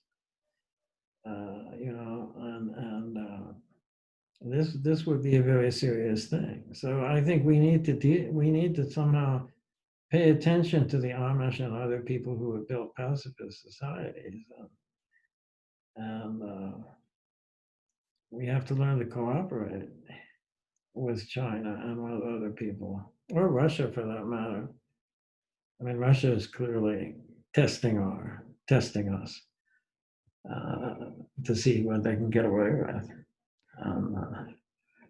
I think this is a very dangerous situation, given that we already have ecological damage to the planet. Maybe we should learn something from the Amish. Not okay. We can still have orange. You can still wear an orange shirt if you want, but pacifism now, that's a very interesting idea. we could use that. We could learn from that, I think. So I actually admire the Amish, and also this thing about choosing their technology instead of just letting it happen to them. I think this is admirable. And have you heard of the Hutterites? Well, these are very interesting people. They're also a product of the German Reformation.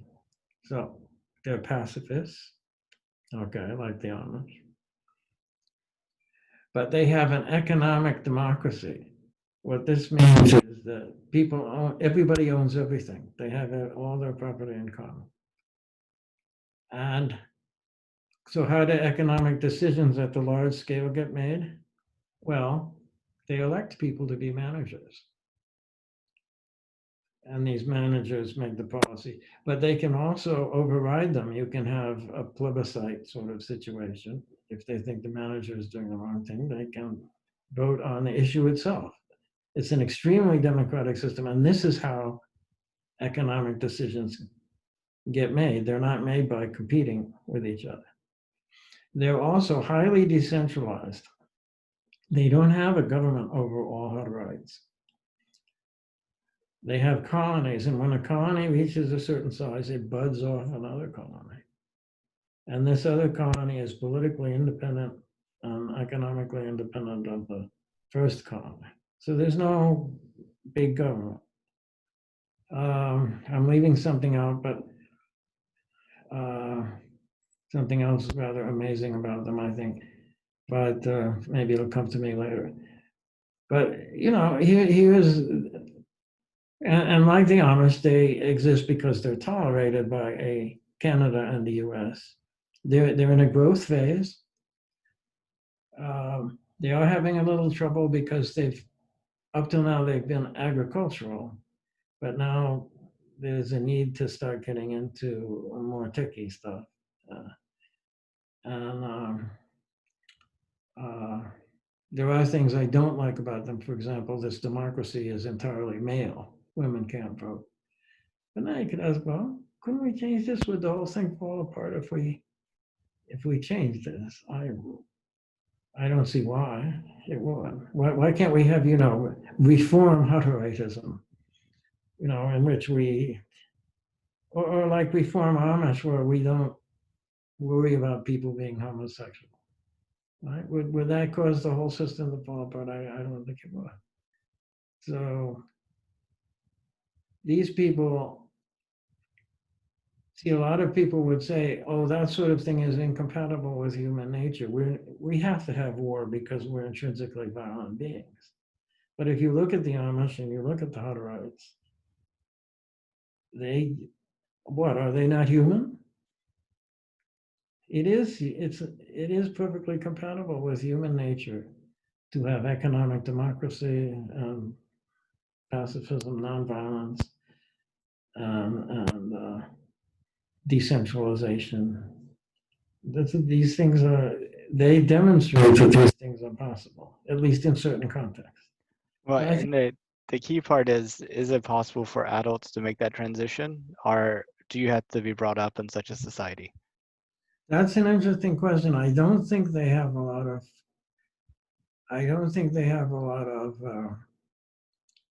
converts. It's their own birthright that causes them to expand. That's a very important question, and I could imagine it would be difficult. There are other cases of people being converted to nonviolence, however. If you look at Gandhi and his influence on the civil rights movement. Okay. Martin Luther King, he started out, he had a couple of guys on his porch with guns because he was worried that the White Citizens Council people would want to kill him. So, what was that fellow's name? I can't think of his name. I'm sorry, it come to me. But he went to King and said, no, we should be completely nonviolent. And so he convinced King. And then King, of course, as the leader of this movement, said we're going to be nonviolent. And so these people, you look at the first Selma March, these people were beat within an inch of their lives by the police. And in Birmingham, they had dogs, sick dogs on them, but they didn't give up. They remained nonviolent. And so a huge number of these people were converts to nonviolence, including King himself. So, and Cesar Chavez in the farm workers movement was influenced by Gandhi. So yes, it does seem that people can be converted.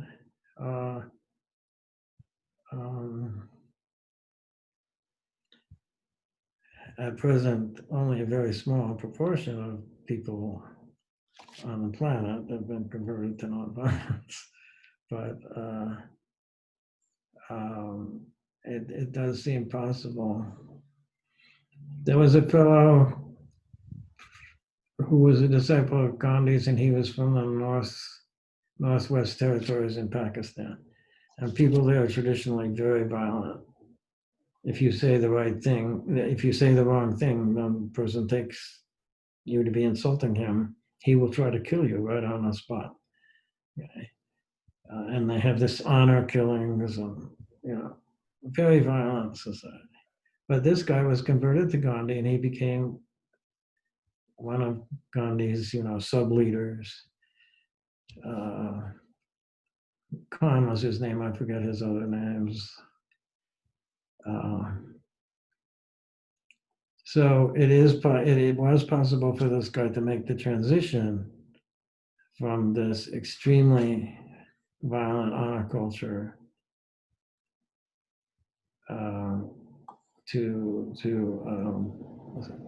passive, not passive. Gandhi always hated it when people called it passive resistance, but to nonviolent civil disobedience. So there's some hope. I think it's compatible with human nature to do this, but you're right. The problem is conversion. How can we convert the people?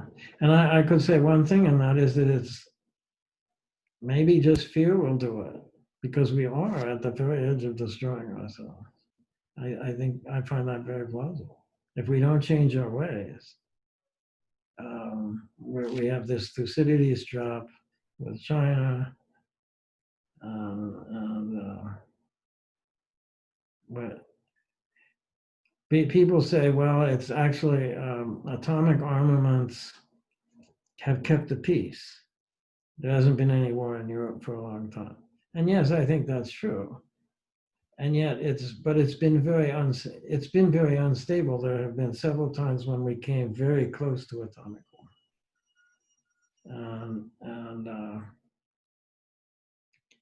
There was this case during the Cuban Missile Crisis where there was this Russian submarine, and the question was, that the US was exploding depth charges around it. And they said we should fight back. And the decision was made by a vote amongst 3 officers. And one officer said no, one of the 3. And so they didn't. But if it hadn't been for that, the Cuban Missile Crisis might have gotten much, much worse. And then there was the case where there was a flock of geese, it showed on the radar missiles coming over. But the person decided, I'm going to go out and take a look. Or there was another case where it was the moon rising. The radar, when they made the distant early warning line in Canada to try to see Russian missiles coming over, they bid out of course, there was this huge money to be made doing the computers that would be attached to all this radar. So IBM outbid everybody else. Okay. But they did that by not being altogether truthful about how well their system was actually developed. So as the boats took the computers up to the Arctic, IBM engineers were furiously working to get the bugs out of the system. Okay, and this was the system that's going to alert us to Russian missiles. Hmm. There's something really stupid about this way of proceeding, right? I mean, it's just insane. It's an insane way to do things. Uh, and we have to recognize that it's insane if we're going to survive. That, if you try to work within this system, you try to use diplomacy and all this, take the rough edges out of things. But in the end, um, it's very dangerous. It's extremely dangerous to have these nuclear weapons poised to go and to be constantly developing new ones. Of course, you have these hypersonic missiles now that are much more difficult to shoot down. The constant evolution of the technology, and that will continue. But I think you've identified another driver for people wanting to move off world. The Yes. intractability. I mean, I don't. I think for most of us, we feel like the conflict between the U.S. and China is beyond our ability to influence, and that it's almost inevitable to some degree. It's a historical trap, as you mentioned. Hmm.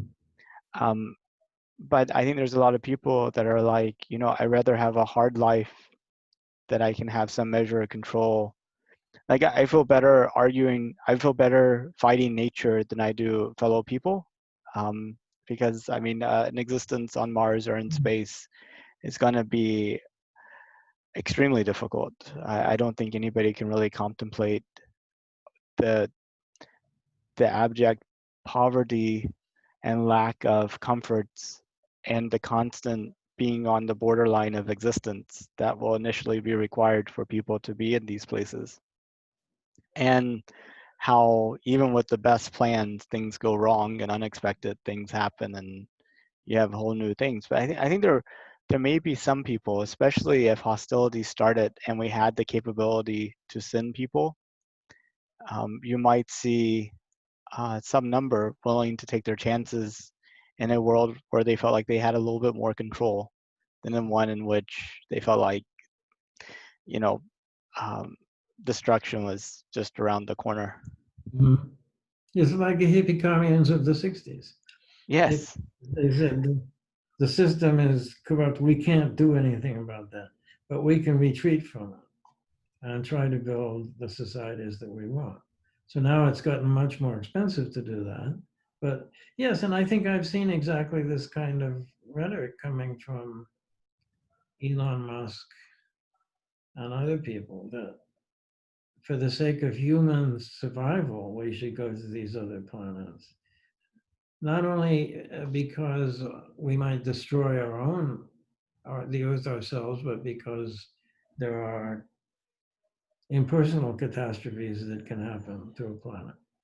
And, we might get hit by a big asteroid, or, there are these pulsars or whatever you call them, they spin and they put out this intense radiation. And, there's that thing will fry any planet in its path for many light years. So yes, I think you have a good point. I hadn't thought of it that way, but now that you mention it, I think that's perhaps a good reason to go to space, and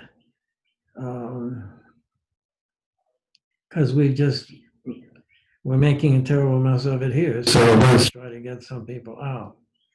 There's a classic science fiction book. Alas, I can't remember the title exactly, but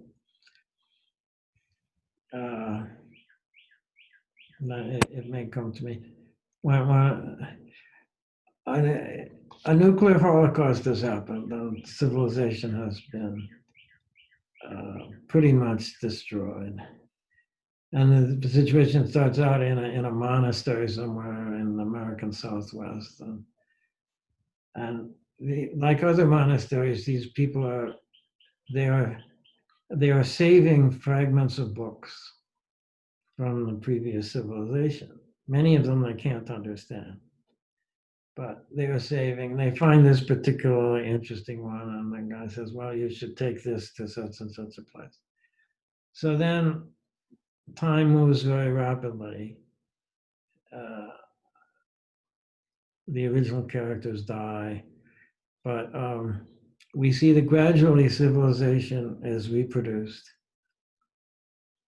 In a way, the way the Renaissance reproduced ancient civilization because they discovered, they got through the Arabs, some of these works and so on. And the fall of Constantinople, a lot of refugees came to Europe. So, so the civilization comes back, and then it has all the same corruption that the old civilization had. And the author of this is a Catholic, and he sees like abortion and stuff like that. That's what he finds particularly shocking. But these people say, you know, we brought it all back and it's just the same old stuff. But at the end, there's this spaceship. And the idea is that the people who can see through the idiocy of the system are just going to go elsewhere with this spaceship. And I think maybe that's true. If we have a bunch of people trying to live in the asteroid belt or Mars or the moon, um, there can become a great variety of what you could call social experiments. And so there might be something that would would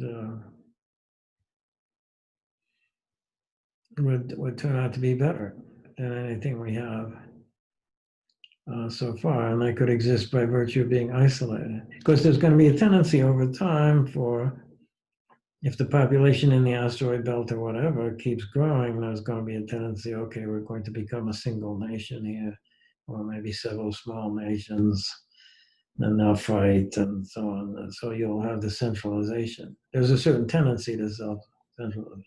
But now generationships, what science fiction, you know what a generationship is. Yeah, now that's interesting because the generationship just disappears into the interstellar void. No one's ever going to find it. So I think that's very interesting. Often these generationships are trying to go to another star to find a planet. But what if you said, no, we just want to get out into interstellar space where no one will ever find us, you know? So uh, that's a possibility. The ultimate hippie commune, in a way, highly. It's sort of a paradox, of course, the super high tech hippie commune. But yeah, it seems to me that's a very interesting possibility, and maybe that's true. Maybe we've completely mocked up this planet, and the only thing to do is to try to escape it before it completely, gets destroyed. Have you So, ever are you read? going to buy a ticket to? Possibly. Possibly. I think my role is more of uh, an advocate, uh, a kind of spreading the possibilities out there. Hmm. But I like to see it happen. I like to see it happen for good and hopeful reasons, not as an act of desperation. Um, but I have you ever read H.G. Wells' War of the Worlds? A long time ago, yes, as a child. I love the beginning of it, how the Martians looked upon Earth with Hmm. enviously and what have you. And I often thought, just about the scenario that we described. You could imagine people escaping to Mars because of inevitable conflict here on Earth, world destroying, civilization destroying conflict. And that actually takes place. And, we end up getting bombed back to the Stone Age and all of modern life, we become nothing more than animals. and have to rebuild civilization at some point. You could imagine, meanwhile, this group on Mars has learned how to thrive in its environment and has gotten to the point where they're able to essentially come back to Earth, and how maybe Earth by that point looks like a really wonderful place for them. And the Martians in H.G. Wells' book are actually past humans. That's what I think I do. I'm assuming that this thing we were talking about before, why I was saying 500 years, humans, as we know, that won't even exist. But yes, I think in Earth history, you see something like this. You see a civilization and it crashes. But then there's an offshoot of it. Like if you say, take Byzantium, and it eventually falls. But Russia, which it was an offshoot of Byzantine culture, it becomes, in its own local area, it becomes very powerful. So in the same way, Earth might crash, but Mars would be like Russia. It could become very powerful. And yes, then of course, Russia has been very close to taking over the plot of land once occupied by Byzantium. And the Martians could, yes, think about recolonizing Earth. I think that if people live in space colonies and asteroids, they might not want Earth. In fact, they might have developed to a point where they couldn't live with Earth gravity. They will have adapted to zero G. So it would have to be so appealing to them that they would be willing to modify themselves or their offspring in order not to be crippled by this G force. So, but yes, I think it is plausible that after a certain amount of time, Earth would recover, just as it did after the asteroid strike that destroyed the dinosaurs, and there have been a couple of other disasters. And then perhaps people would want to colonize it. I don't know. I mean, it certainly is a big hunk of resources, although many of them, of course, would have been expended by then. Oil, fossil fuels are on the way out. It takes huge, geological scale time to make new fossil fuels, but that might make a great science fiction story. Well, of course, there are stories about, Earth aliens or other humans come back to Earth and see this. It's not populated. It's been completely destroyed by idiocy.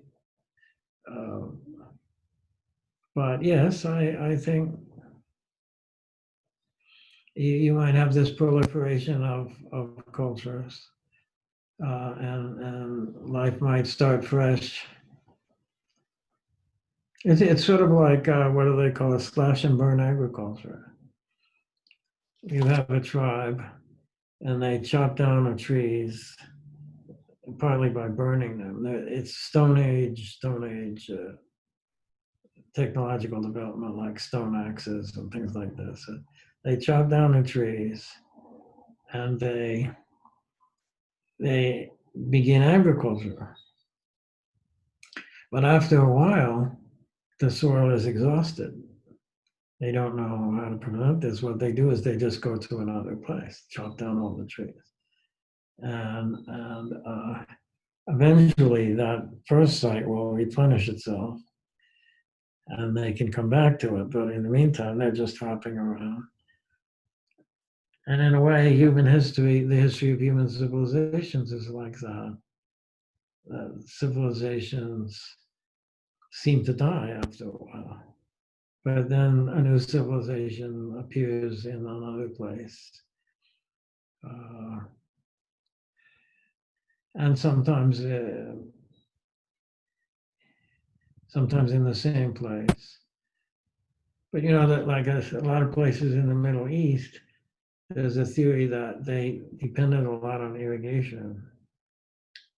Um, so Assyria and Babylonia and places like this. But in the long run, irrigation doesn't work because evaporation makes the water saltier and saltier. So eventually, these civilizations fell. So that could happen on a planetary scale. You have a planet, somebody lands on it, they thrive for a long time, but they eventually use it up. The, they're not smart enough to replenish it. But then off to another planet, or maybe in another million years, this planet will be habitable again, habitable in some sense.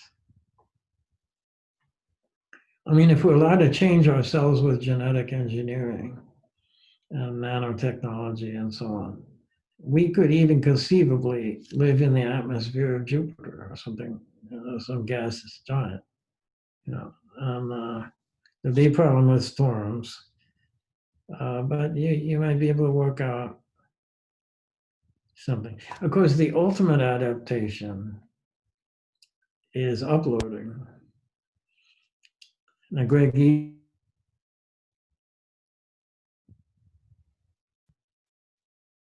everybody's uploaded. So you have someone drifting through space or stuck on a planet somewhere. There's this little box. And inside this box is 10 million people. Wow. They've all been uploaded. So they live forever. They have tremendous control over their environment because it's all software anyway. Your house is software. So if you want to put a window here, you just say, Alexa, window here, right? And poof, you have a window. You might like to look at, I think you might enjoy Greg Egan's website. He has a website where you can read some of his stuff and you get the idea of what kind of an amazing mind the guy has. One of the things he has, I haven't seen it recently, but it used to be this thing called quantum soccer. And the thing is, when you kick the ball, well, the ball, it's being quantum, of course, it doesn't have always a definite location until you kick it. And then its location spreads out. You see, so it doesn't have a definite trajectory. So the program is a little primitive, but it's an interesting idea. And in one of his stories, he has people doing this. They play quantum soccer. So if you kick the ball, then if you kick, either nothing happens, probably nothing happens, but it may be that the ball becomes now becomes at a particular location in space, namely where you just kicked. And now then it spreads out again. So you need a whole different kind of strategy for getting it into the goal on the opposite side. But so it's as I say, I haven't been there for years, but you might find it intriguing because he is a futurist, and he's very rigorous. Some of his things are very, very far in the future, but they're very rigorous. It's not like, Arthur C. Clarke, the famous statement of Arthur C. Clarke that if you go 200 years in advance, science becomes indistinguishable from magic. Well, I did it with a force field. You can do anything. But Egan, he knows a lot of science. He's a very smart guy, and he is often quite rigorous about what he does. He has a frightening one about drones. We take for granted, we have those little drones that fly, but these could be used as weapons. Suppose the mafia is about to get you. Sure. A little plastic explosive on one of these drones, and then they find it. You don't even need the plastic explosive. I mean, you could do damage with the drone itself. Oh, yes, that's true. Or a little gun on it. or and I think we may run into this before too long. The criminal Oh, use for sure. For uh, sure. It's unavoidable. very hard to defend yourself uh, against these drones. You have to identify the drone as a hostile drone, and then you have to, of course, like you were saying before, if you just try to shoot a drone down, that has certain disadvantages. You can't have people just shooting the drones down. Maybe if you had, short range weapons like shotguns or something like that. But You probably do better a bird shot than some type of slug or bullet anyway, just because, you know, you get a, yeah, right, you get spread. and So, it's definitely safer for other people too. Being having a pellet of birdshot hit you is probably survivable. absolutely, absolutely, and it's very short range. The thing loses its velocity very quickly. A shotgun blast. So if you're not close to the target, fairly close to the target, it's useless. Eh, Uh, In fact, we should probably encourage everybody to use birdshot for everything. I mean, it's like, I mean, it's probably just as debilitating, for a time as being hit with a slug, but probably less damaging in terms of long-term things. And you don't have to aim as well either. well, no, no, you don't. You don't. Absolutely not. That, that's why they use it to shoot birds, to shoot ducks and stuff like that. You try shooting a flying duck with a 22, it's going to be require Lots very, of very 22s.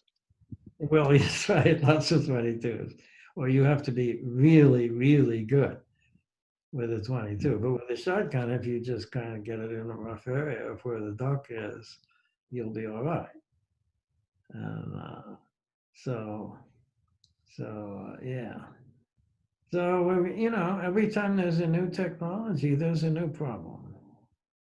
Like hacking. We have all these computers, but we also have hackers, so we have to go to all this trouble to protect ourselves against hackers, and viruses, and all this stuff. And every now and then, they get us. And uh, every new technology makes certain forms of defense obsolete. And if we can't learn to cooperate, then we're in for this endless nightmare of escalating violence, or the threat of violence. Um, so I think this generation, they will have to be inhabited by Amish or something, high-tech Amish, who are very cooperative. Well, I think very highly of Japanese culture. They have very little crime, uh, and they make decisions in a very rational way, and of course they're under threat from Russia and from North Korea and so on, and they have to adjust to that. But they don't. In the U.S., there seems to be a certain. You could say every culture has a certain coefficient of craziness. Okay, the U.S. I would say has a very high coefficient of craziness. Japan has a very low coefficient of craziness. Sometimes they go too far. Like it seems like males in Japan are very widely losing interest in sex, uh, which seems amazing to Americans that this could possibly happen. But I think it has something to do with how highly socialized they are, and how relationships involve in our culture. If you enter a certain relationship, you then have many obligations. So I once read that people, if they see someone hit by a car in Japan, they run in the opposite direction because if they go to help this person, they'll establish a relationship with him, and this relationship will.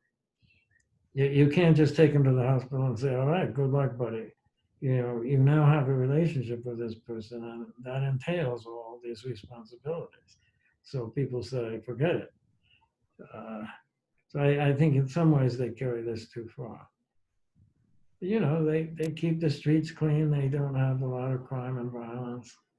And they haven't been at war for a long time. I mean, of course, they haven't been able to, but one could do worse than to be unable to make war, right? Would that this would happen to us all? And, so I think everyone, when they go to college or even high school, should study anthropology and history, because these things, people have a limited idea of human nature. The anthropologists even have a name for this: ethnocentrism. Ethnocentrism means everybody thinks that their society is not only the best, it's the only natural one. It's the only one. Or maybe the only possible one too. Well, and then every other society is something that has sort of missed the mark. Uh, so people who have headhunter societies, so half the males will end up as a shrunken head in each generation. But to them, this is normal. To us, it's normal that all these people will die on the highway from drunken driving. It's equivalent to a medium-sized war. Only briefly during the Vietnam War did the casualties in Vietnam exceed the casualties from highway deaths. But because it's normal, we define highway death as normal, and deaths due to drunken driving as normal. So we don't fret about it. But if some foreign terrorist organization were to inflict one or two deaths on us, we would immediately be in a frenzy of, we must destroy these people, we must mobilize forces to take care of this. But alcohol, we can't seem to get rid of. It's Yeah. just. And it doesn't seem to do any good. It just makes impairs your thinking, impairs your memory, impairs your judgment. It doesn't taste good. At least maybe I don't have the taste buds for it. So it's really difficult to see why people engage in it. It seems like some type of social hypnotism. Well, I think alcohol has this ability to make you not see yourself realistically. But you're right, it does, it's debilitating. And in my youth, I used to go to bars and all this stuff. It was the only way to get social life in that particular place, or so it seemed to me at the time. But one day I just said to myself, why am I putting something in my body that makes me clumsy and stupid? And I didn't have a good answer for that, so I gave it up, and I've never missed it. It's poisonous and it tastes poisonous. Of course, if you try to drink undiluted alcohol, it will just take the skin off your mouth. It's completely destructive to human tissue. So there's all these arts of masking the alcohol with interesting flavors and sugar in many cases. Just make, leave enough sugar in it so that it will be sweet. And in a lot of, quote, primitive, unquote, societies, they have alcohol at certain festivals. So maybe once a year, they'll have this big festival. They'll take a couple of logs and make them into bowls and set stuff to ferment. And then they just go crazy for a couple of days. But the rest of the time, they're not doing this. But we have this stuff, it's available. You can get it anytime you want. And so and it constantly, it destroys families. Someone once said, what if we What if we just discovered alcohol yesterday and we went to the Food and Drug Administration? Of course, this was before the Food and Drug Administration was, you know, became Trumpized and not caring about anything. But in the old days, they were actually protecting people. What if we said, you know, we want to make this drug? And so they said, well, what do you think will happen? Well, will there be any negative side effects? And yeah, there will be a few tens of thousands of people who die on the highways if we make this legal, and families will be broken up because one of the people in the families will become addicted to it. And this person will also lose his job and end up living under a bridge. And this will happen to a certain significant number of people. Oh, and don't forget birth defects and Yes, lots of other stuff. right. So, you know, in the old days at least, the FDA would have said, are you crazy? You know, why in the world would we want to make this legal? But because it's always been legal, it looks like normal to us. We find it sort of funny when people stagger and bump into things. Ah, very funny, right? And if he was bumping into things like that because he had some disease, we wouldn't find it funny at all. I hope. Uh, but yes, once something is defined normal, it doesn't matter how awful it is. So what anthropology and history do for you is they show you that your society, what's normal for your society, is just a very particular one of a huge number of possibilities. Even and that allows you to get, I think, a certain distance on it and be willing to criticize your society and say, you know, well, this might be better. It doesn't have to be this way. I think that's a very fundamental insight. It doesn't have to be this way. Once a person has that experience of it doesn't have to be this way, then it frees their mind to start thinking about alternatives. But if you grew up in a certain culture, you think that's just the way it is. It can't be any other way than this. So I would say we ought to teach this stuff in high school. And it should be a requirement for people. And science fiction too. I mean, you know, I think it's too bad that more people don't read real science fiction. You know, I think this stuff is very thought-provoking. It makes us think about our future possibilities, what we may be facing. You know, I say real science fiction to distinguish it from, you know, cowboys and Indians with blasters and stuff like that. That, you know, it's not really serious thinking about the future. It's just another way of making an adventure story.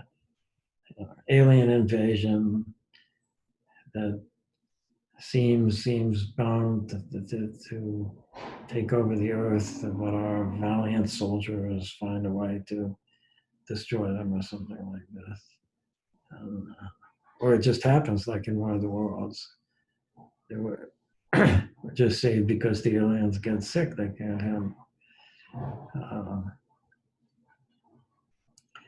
I think science fiction is very liberating. A lot of literary people think it's an inferior form of literature, but I don't think that's necessarily true. Of course, there's junk. There's lots of junk, but that's true in any idiom is mostly junk. What you have to do is learn how to get hold of the real stuff. And,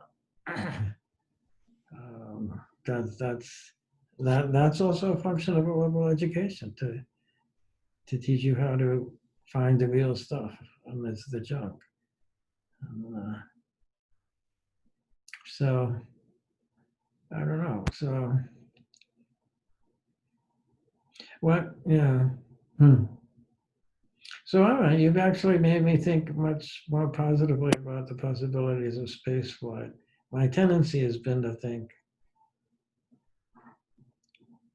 this is a hugely expensive thing, and these, one place I read, I don't know if this is true, that it punches a hole in the ozone layer every time you send up one of these big rockets. I saw that in one place. I've never seen it verified anywhere else. I suppose I should ask Google. Does launching a spaceship punch a? It's taken me years to get used to Google. When I was in college, we developed this skill of making good guesses about things. You're sitting there, it's in the middle of winter, you could slog through to the light, you have a question. Well, you could slog your way through the storm to the library, go to the card catalog and try to find a book that might have the answer. And then you would go to the stacks, or you would enter to the library, and then the librarian would go to the stacks and bring back the book. And you'd look through the book to see if you could find the answer, and maybe you would, and maybe you wouldn't. Maybe you'd have to go back to the card catalog.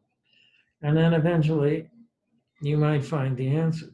So instead of doing that, I mean, you do that sometimes, but people develop this thing of, well, that was a little time after the fall of the Constantinople. So it was probably maybe 1495 or something like that. Well, you know, this your first impulse would be to try to make a good guess. But now it's taken a long time for me to adjust to Google, and all I have to do is go to Google and ask a question. That's it.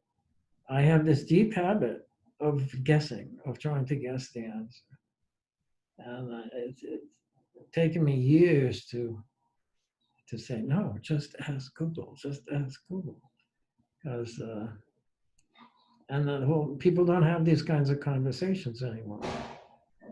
I remember one of my students at school, he was one of the first people to have a laptop. And something would come up, and people would start discussing it. And then he would say, here it is. And he'd have the answer because he had Googled it. It was very striking uh, to see this. So someday maybe we'll just know the answer when we have, what was it, Neuralink 10.0.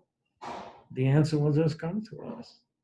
It will be like guessing, except that it will be totally accurate.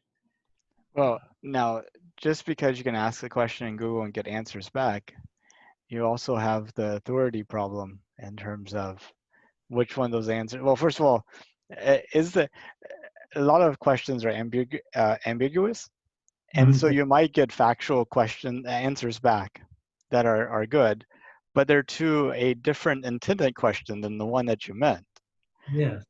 And then But the second thing is anybody can put anything out there, and sometimes the things that get amplified are the most outrageous things. yes. And so you have to be able to discern, what's a real valid So source or not. now we have a skill not so much at guessing as at detecting fraud. For example, in political stuff, I can tell whether something is propaganda in most cases without having to fact check it because I can look at the rhetoric.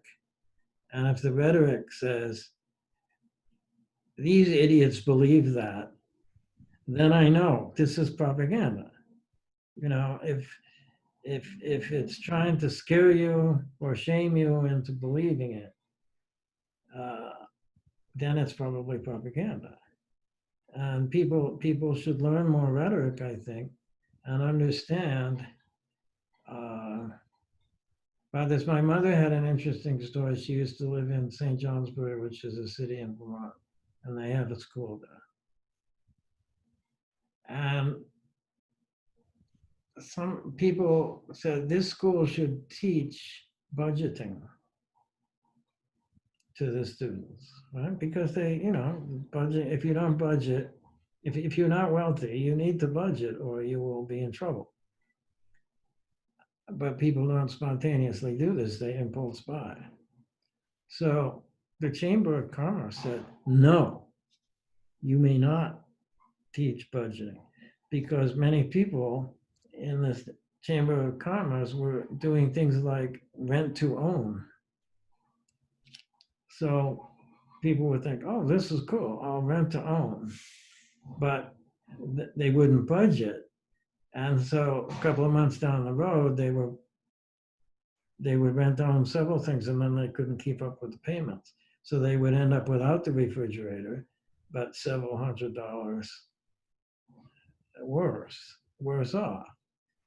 And so if people budgeted, these people would not make as much money, or that's the way they would see it. I mean, it's actually, if you follow the economic argument out, it might, but people don't often follow economic arguments out. Uh, the Chamber of Commerce said, no, we don't want you teaching them how to make a budget. So I think there's a constant struggle here between powerful interests that want people to be ignorant and naive. And the purpose of public education should be to develop sales resistance. And then this gets back to pseudoscience and all that stuff. If you have sales resistance, you're not just going to buy something because, or believe something just because you saw a YouTube video where it says that this is true. There was a famous story by, I think it was Isaac Asimov. They've developed a huge computer that essentially runs the world. Nobody has, all jobs, human jobs have disappeared, except one. There's one job that has to be done by one person. And this person is the person who asks the computer questions. Hmm. Because if you don't ask the right question, you'll miss the point. You see, you have to know, even if you have this oracle who will tell you everything. A lot of Greek myths are built like this. Is somebody goes to the oracle and they get an answer and they misinterpret it and they end up in a very bad way. So if you don't know what questions to ask the computer, then you won't be getting that much good out of the computer. Well, Hitchhiker's Guide to the Galaxy comes to mind. what? Hitchhiker's Guide to the Galaxy comes to mind when you say that. They build this computer that is going to figure out the answer to life, the universe, and everything else. And after thousands of years, it's finally ready for a readout. And the Mm, answer is 42. And they're like, mm, well, what does that mean? And they're like, mm, well, I think it has to do with the way you phrase the question. It's like, mm. Yes, not helpful, not helpful. Right. By the way, there is a hypothesis about why he chose the number 42. oh, what's that? Uh, now he never said why he chose 42, but this is a guess. It's a plausible guess. 42 is the ASCII number for an asterisk, and an asterisk is used as a wild card. So Ah, you see, so the theory is that he chose 42 because it means the meaning of what. If you ask what's the meaning of life, and it says 42, it means it's whatever you want it to be. And so, as I say, he never explained. So this is a hypothesis, but it's kind of intriguing as to why he chose the number 42. In a way, it's effective. Just that number 2 seems like a totally arbitrary choice, which is possibly why he never explained why he chose it. But yes, there's GIGO, garbage in, garbage out. That you have the computer, but if you put garbage into it, you're gonna get garbage out of it.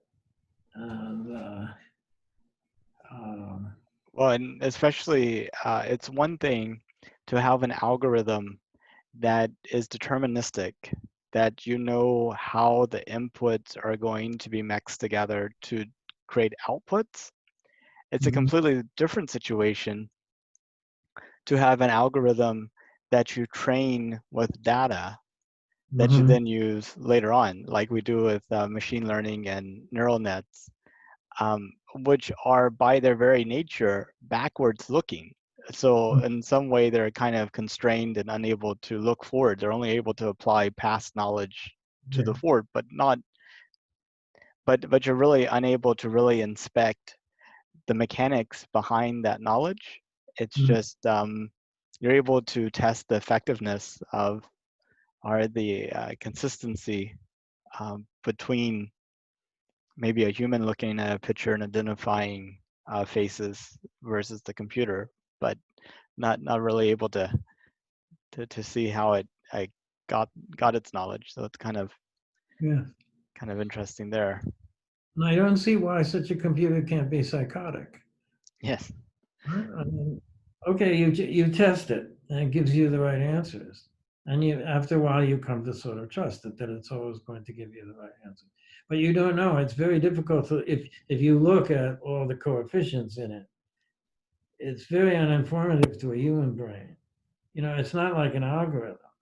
If you written an old-fashioned program, you know, in the programming language, then you can at least in principle see the algorithm and it's a mathematical question.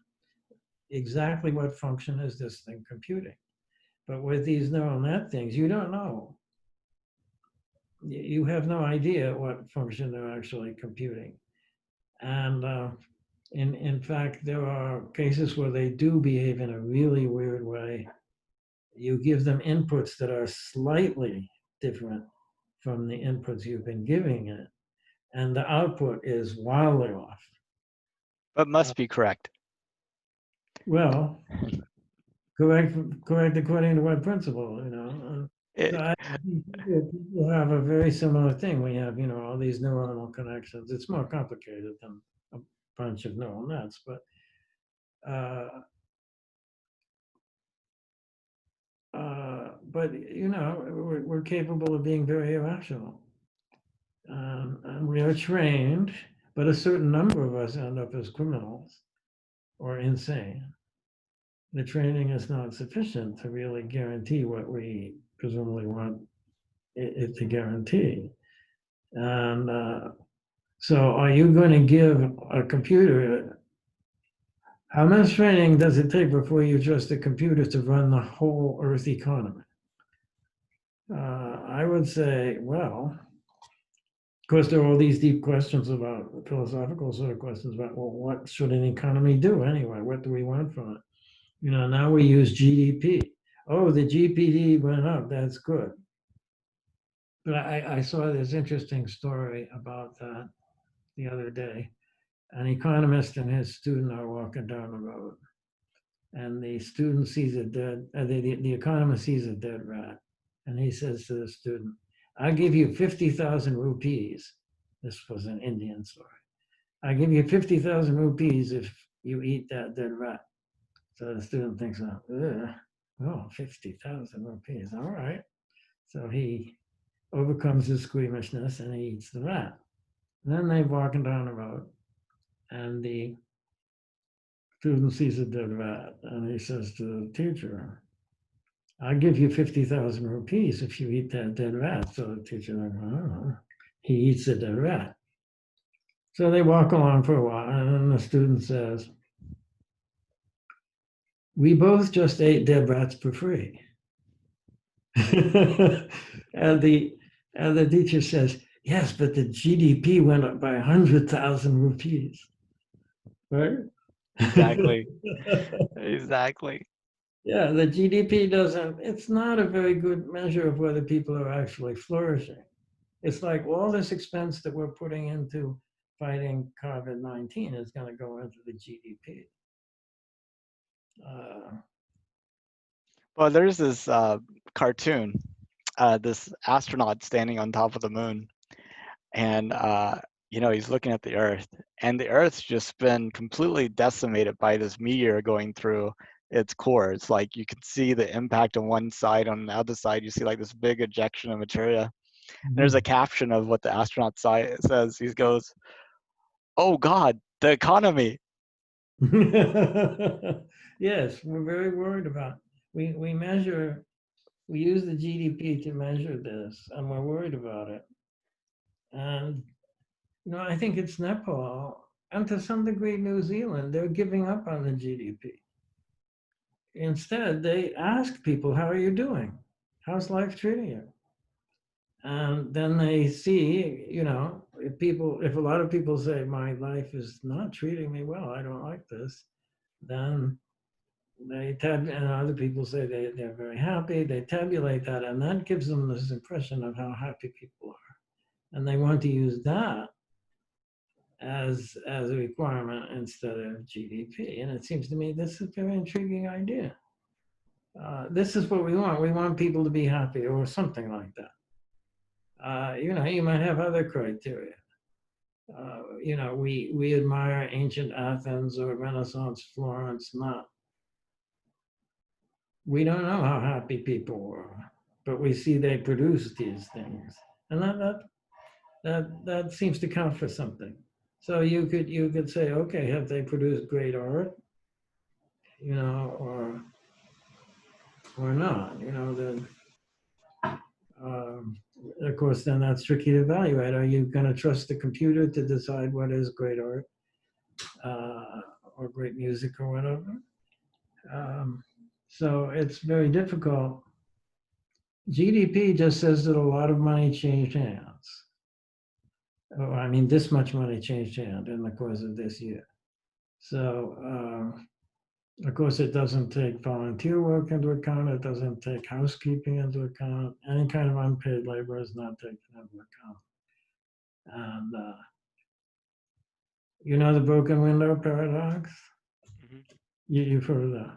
Well, not the paradox. I've heard about a police tactic where you know, kind of prosecuting little crimes keep bigger crimes from happening. But I think that's different than what you're saying.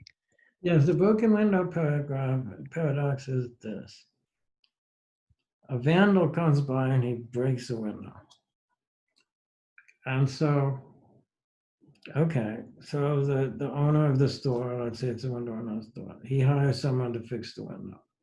So the guy, glazier, comes and he fixes the window. He uses glass, he uses putty, he uses tools. Okay, so there's more business now for glazier. But of course, he gets his stuff from someone else. There's somebody else who makes the putty, and there's someone who makes the glass, and there's someone who makes the frame, and the little points that you stick in to fasten the glass to the frame. So they are all, I mean, if you imagine this thing happening a million times, then of course all these people are going to notice a difference in the level of business. So the broken window paradox is that whoever worked that glass has done us all a great favor because the GDP, thanks to his breaking the glass, the GDP has gone up. Okay, now it's called a paradox because there's something wrong with this, right? Well, and that's the thing is money has become more real than the goods and services it represents Mhm. in the kind of like this psychological concept of things. Yes, and there are companies that don't deliver anything, but merely coordinate things. So, what's the company that hires people? You call them up and say, "I need somebody to drive me from here to there." Uber. Yes, Uber. See, Uber doesn't produce cars. It doesn't Mhm. produce gasoline. All it does is transfer information. And so a greater and greater part of our economy is just it's not actually producing wealth exactly, at least not in the usual way. It's just uh, transfer. It's transferring information. I mean, I suppose that's wealth. Access to information is a kind of wealth. But yes, I think the money is. People say money is a wonderful invention because it's fungible. So let's say I want a potato and I'm willing to trade fish for it. There's someone else who wants fish, but he hasn't got a potato, but he's got um, a piece of cloth. There's someone else who wants a piece of cloth, and he's got a potato. But now theoretically, this works, then everybody gets what they want. But there's this problem of realizing uh, in a simple barter situation, you're just talking to one person and making a deal. But what if you have 3 people? What if you have 5 people? So the advantage of money is said to be that you can just say, I'll give you $5 for a potato, and then I have to get the $5 somewhere somehow. It doesn't matter.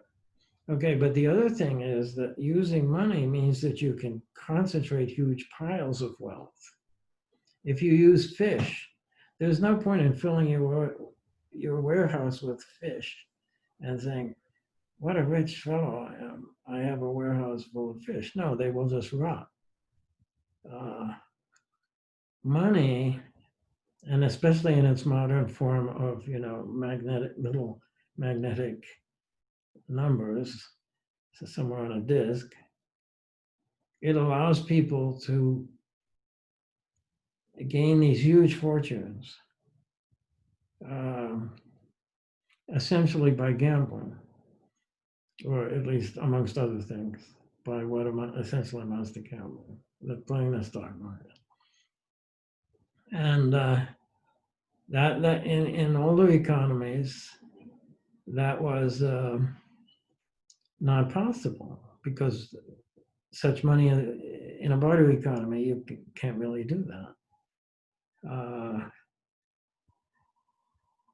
But I think there are great problems with having this kind of concentration of wealth possible. We are seeing them.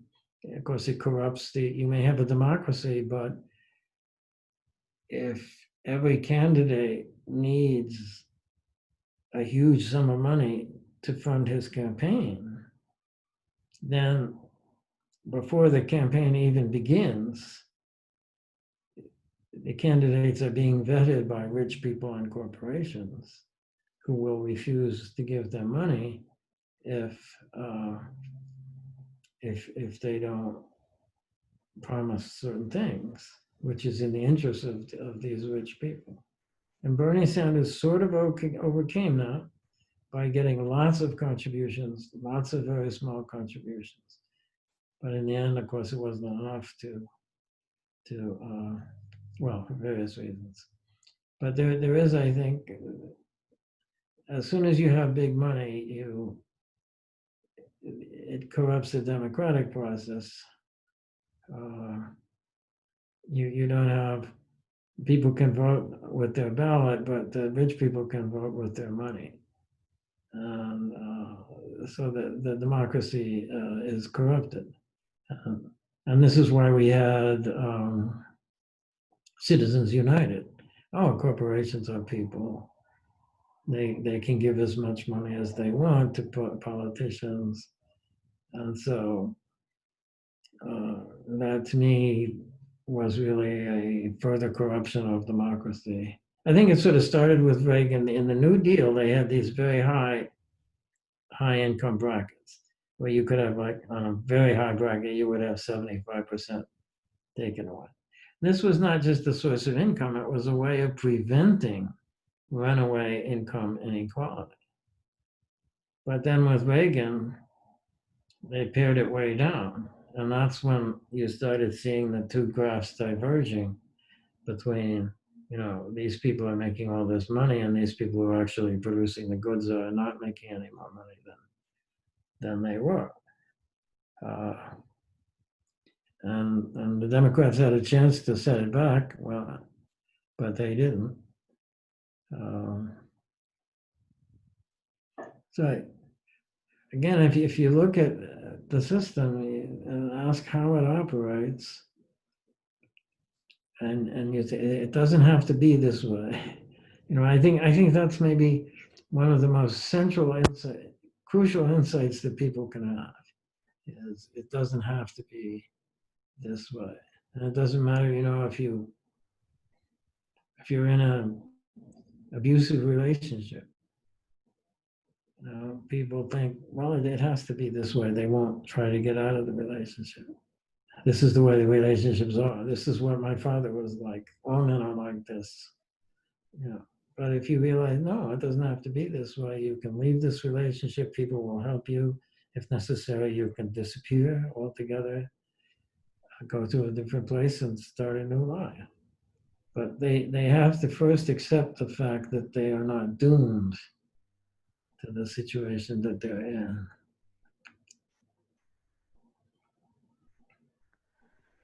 Yeah, and indeed. And I mean, we as a society aren't doomed either. I mean, we could choose for it to be very different. Yes, yes. And it's hard to make those choices as we have a value system that's constantly being projected at us that we have to, it, it may be difficult to fight against, or even to be aware that that value system is not necessarily arrived from within inside ourselves, that it is being projected by others, and that those others may be doing it out of perpetuating something that already existed blindly, or they might be doing it, to advance their own ends, or because some other reasons. It's kind of difficult.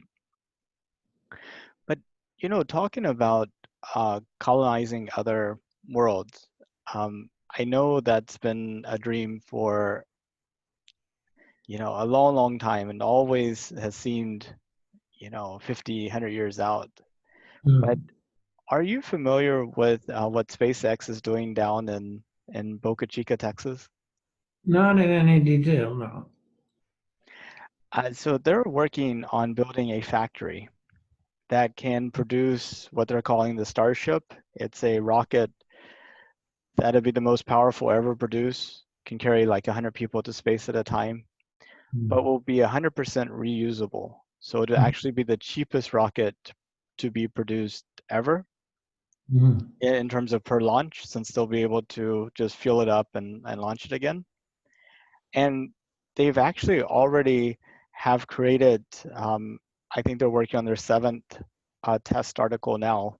The first four tests didn't turn out so well, but they're getting further and further along, and they're about to test like their fifth one. But um, Elon is talking about actually being able to have a ship that's capable of going to orbit by the end of this year or Mm. early part of next year, and the speed at which they have developed this facility really makes me hopeful that this decade might be the decade that people in 1960s thought was just around the corner.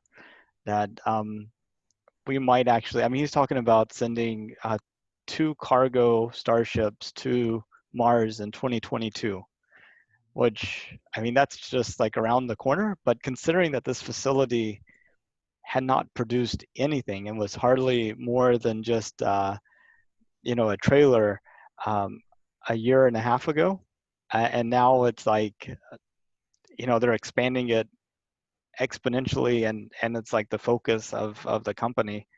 I gives me great hope that this capability is right there around the corner. Yeah, well, for the reason I said before, I'm not sure colonizing planets is the most efficient way to get into space because you've just gone into another gravity well. And I think there's a lot to be said for space colonies and mining asteroids. There are a lot of asteroids in the near to Earth. Yeah, every now and then you hear, of course, oh no, there's another asteroid that's going to come this near to us. But there are, so um, it seems to me it's very expensive. Maybe these people are doing it. Elon Musk is quite amazing. He does things that other people would not have thought possible. He's some sort of genius.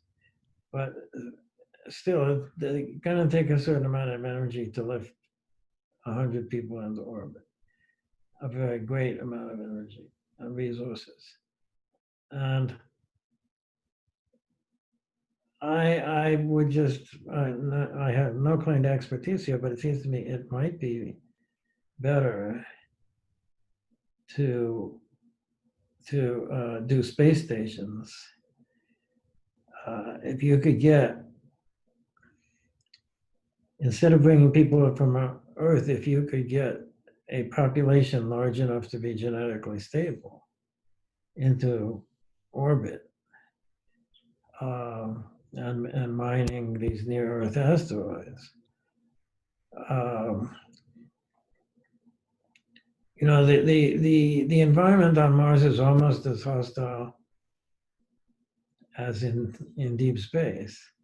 You made that point before. I thought you were right. You said that being on top of Everest is almost as bad as being in space. You would survive only a short period of time. So I think Mars is probably worse than Everest. And it's cold. You can't breathe the atmosphere. Um, and the soil would have to be terraformed in some way before you could grow anything in it. So you'd be dependent on hydroponics. So, well, in a space station, you're also dependent on hydroponics, but you would be in Mars too. And you would have an adjustment to zero G. Well, of course, you can make one of these Werner von Braun wheels that create pseudo-gravity. And maybe that's the way to go, because it does seem as though people degenerate, they deteriorate when they're exposed to zero G over a long period of time. But okay, so you make one of these wheel things, and if you have a breeding population, then you don't have to bring people up from Earth anymore. It's slower, of course, and you mine asteroids, and with current technology or slightly extrapolated current technology, you don't even need very much human invention to construct things. If you have a printer, a telepresence printer, and you just feed the equations in and say, make this thing. And we could conceivably have robots build something on an asteroid before we even took people up. And that would be much less expensive than taking people up. Of course, the robots would be acclimated to the asteroid. They wouldn't have to wear spacesuits. And they wouldn't have to maintain quarters. They would, if they needed to stop for some reason, they would just stop. And so I think, in a very speculative spirit, I would suggest that maybe space stations, at least at a first shot, space stations and asteroids would be a more practical way to do this than doing a planetary landfall, because it's expensive just to land something on Mars. You still have to fight the gravity in order to retain control so that you don't just crash. And these landers are just amazing how they did it. How they succeeded in landing on Mars without. So in the same way, we could make technology that would develop asteroids without human intervention for a long time, using this tech. I mean, it's not that you need humans to go out there and put on spacesuits and use pickaxes to mine the asteroid. That's just not how it will be. Exactly. Labor is completely useless in space. I mean, everything needs to be done mechanically. It's all about observation and control and insight. So maybe I have sometimes thought this. Maybe this is an alternative to the whole idea of spreading humanity. Is when I look at some of these artificial intelligences and how powerful they are, and I extrapolate that a little bit, I think maybe human beings are no longer, or will soon be no longer, at the forefront of evolution. Okay. So maybe what we should do is just to create in space a quote race of robots. And we could give them, in Star Trek, The Next Generation, there's Commander Data, who's an android, and he has ethical subroutines. And he says, Mhm. my ethical subroutines won't allow me to do this. And so we create a race of robots who are cooperative. They will never go to war with each other. They will never exploit each other. They won't have racism and sexism. They won't say, oh, you're a model G12 robot. They're inferior. No, they won't do this. They won't. However, having a science fiction story where robots have the exact same type of issues might be a great piece of uh, uh, what is it called? It might be really amusing to satire, might be great satire where you do have the robots that are like that in the story. They're like, oh, you're a G27. Oh, yes, it could happen that way. It could happen that way. I mean, I think neural nets would possibly be very subject to that, because with an old-fashioned, program, you have an algorithms, you can write the ethical subroutines and you will know what they are. But with these neural nets, you're not sure what their ethics are going to be, and they might vary with training and stuff like that. So I think we might create although yes, so there's this disastrous possibility. But maybe our task in the history of the universe, the task of humanity, is to create the next step. Maybe Nietzsche said, we're going to be superseded by a Superman. Man is something to be overcome. Maybe that we should take this attitude, and we should create robots who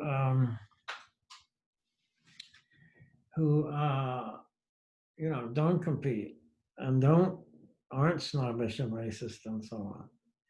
After all, yeah, they can just exchange parts with a G12, probably, you know. And so,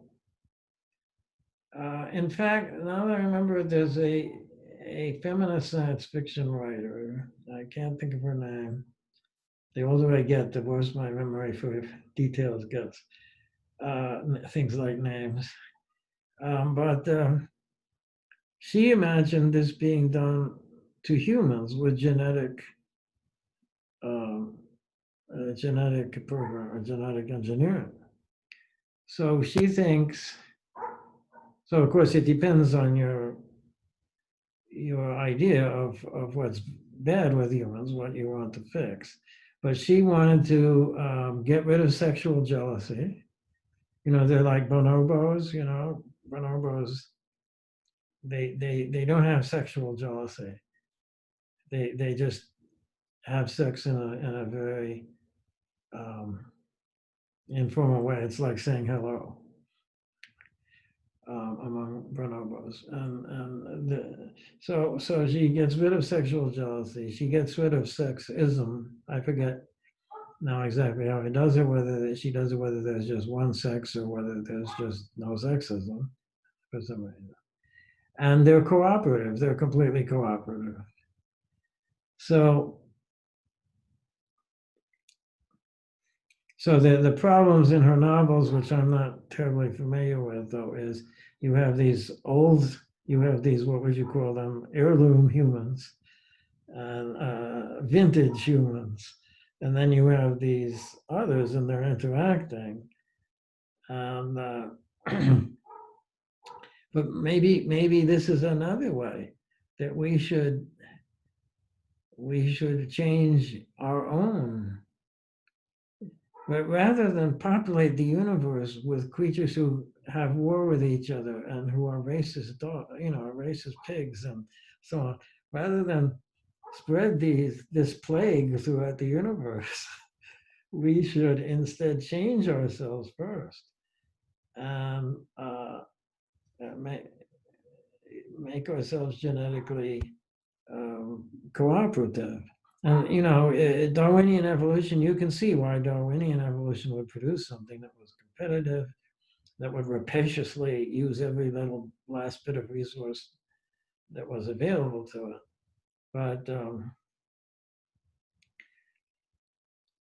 But maybe it's time to transcend the whole Darwinian project and create beings who don't fight with each other and don't compete with each other. And maybe we have to go into space to do it because we're about to destroy the Earth. I could respect that argument, but um, so we could do it biologically if you want to do it biologically, or we could just create commander data.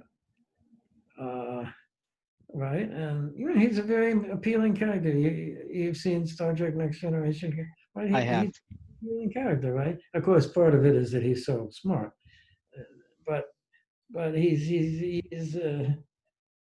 uh, in spite of the fact that they get a lot of humor out of him, he's you wouldn't mind having this guy as your science officer, uh, and so maybe before we fill the galaxy with creatures who a certain number of whom will be Hitlers. Maybe we should stop and think. I think of this, the thing about what's his name? No, that's the quantity of waves. There are these three levels of civilization. Somebody with a Russian sort of name. You know what I'm talking about? Yeah, like level 1, you control a solar system. No, I think level 1, you control a planet. Level 2, you control a solar system. Level 3, you control an entire galaxy or something. Kardashev, I think, is the name. But anyway, whatever the name is, to me, this is tragic. It's like, okay, we pillaged the earth and about destroyed it. That's not good. So let's go into space. All right, then we'll reach the stage where we can pillage the solar system. And then we can pillage the galaxy, right? Well, is this really an appealing idea? I would find it more appealing to change our genome or to create a race of robots that had better ethical subroutines than we do, and um, and then let them go through the galaxy if you want. But filling the galaxy with Trumps and Putins and their passive followers. Uh, is this really a noble idea? What do you think? I mean, No, I think it's a lot to think about. Um, there's definitely, and I've talked to a number of other people about this too. It's come up in conversations where our technologies really advanced more quickly than our culture. And in fact, it looks like our culture is traveling in the opposite direction as advancement, that perhaps in earlier times when we were more interdependent on each other and dependent upon um, cooperation and dependent upon, and we all had more similar lives. Perhaps at those times, civilization is actually better than it is now. mm, Um, is another concept. It's definitely, one thing about these interviews that I found really useful is sometimes you have a very narrow perspective when you about a subject that you really like. And just by the mere task of talking to a wide range of people that you wouldn't normally talk to about that narrow topic, And if you kind of approach it with like an open mind, it really helps to fill in some of your blind spots and make you more aware of kind of like the multiple levels. And this conversation definitely has been really rich in that regard. So I really appreciate your time. Well, I appreciate your time. You've influenced me. You've influenced me in a non-trivial way. That you're doing, you're taking advantage of the democratization of the media. You're using it in a very constructive way. This would have been impossible. Just like on my Facebook page, I have people from all over the world, just about everywhere except North Korea. North Korea, no. But I have people who live in Beijing and Russia and so on. And in the old days, they had this thing called pen pals. You remember that? I Or do. Yeah. well, that was great. That was great, but it was somewhat limited in numerically. But I think it's terrific that this is possible. That I have Facebook friends from all over the world, and not all of them, actually, only a minority of them participate in the discussions. That's a disadvantage of that way. And what we have here is a very intensive thing. We have one-on-one, and we've gone for I shudder to think how long, but but I it's good. think about over 3 hours at this Well, point. well, that makes me feel young again. When I was a college student, this would happen. And I remember once I was having this conversation, and this guy turns to me and says, "You are aware that it's 3 o'clock in the morning, aren't you?" And we had started sometime in the early afternoon. And I said, well, no, I wasn't aware. I wasn't thinking about the time at all. It actually makes me feel very vital Mm. to be able to have this kind of long conversation. I'm very grateful to you for the opportunity. And if you want to do it again sometime, I'd be all in favor. I need some time to recharge my batteries, or I'll just say the same things again, which would be boring. But if you give me time to think about these things, I'll come up with something. And yes, and I think that this is a very positive aspect of this technology. And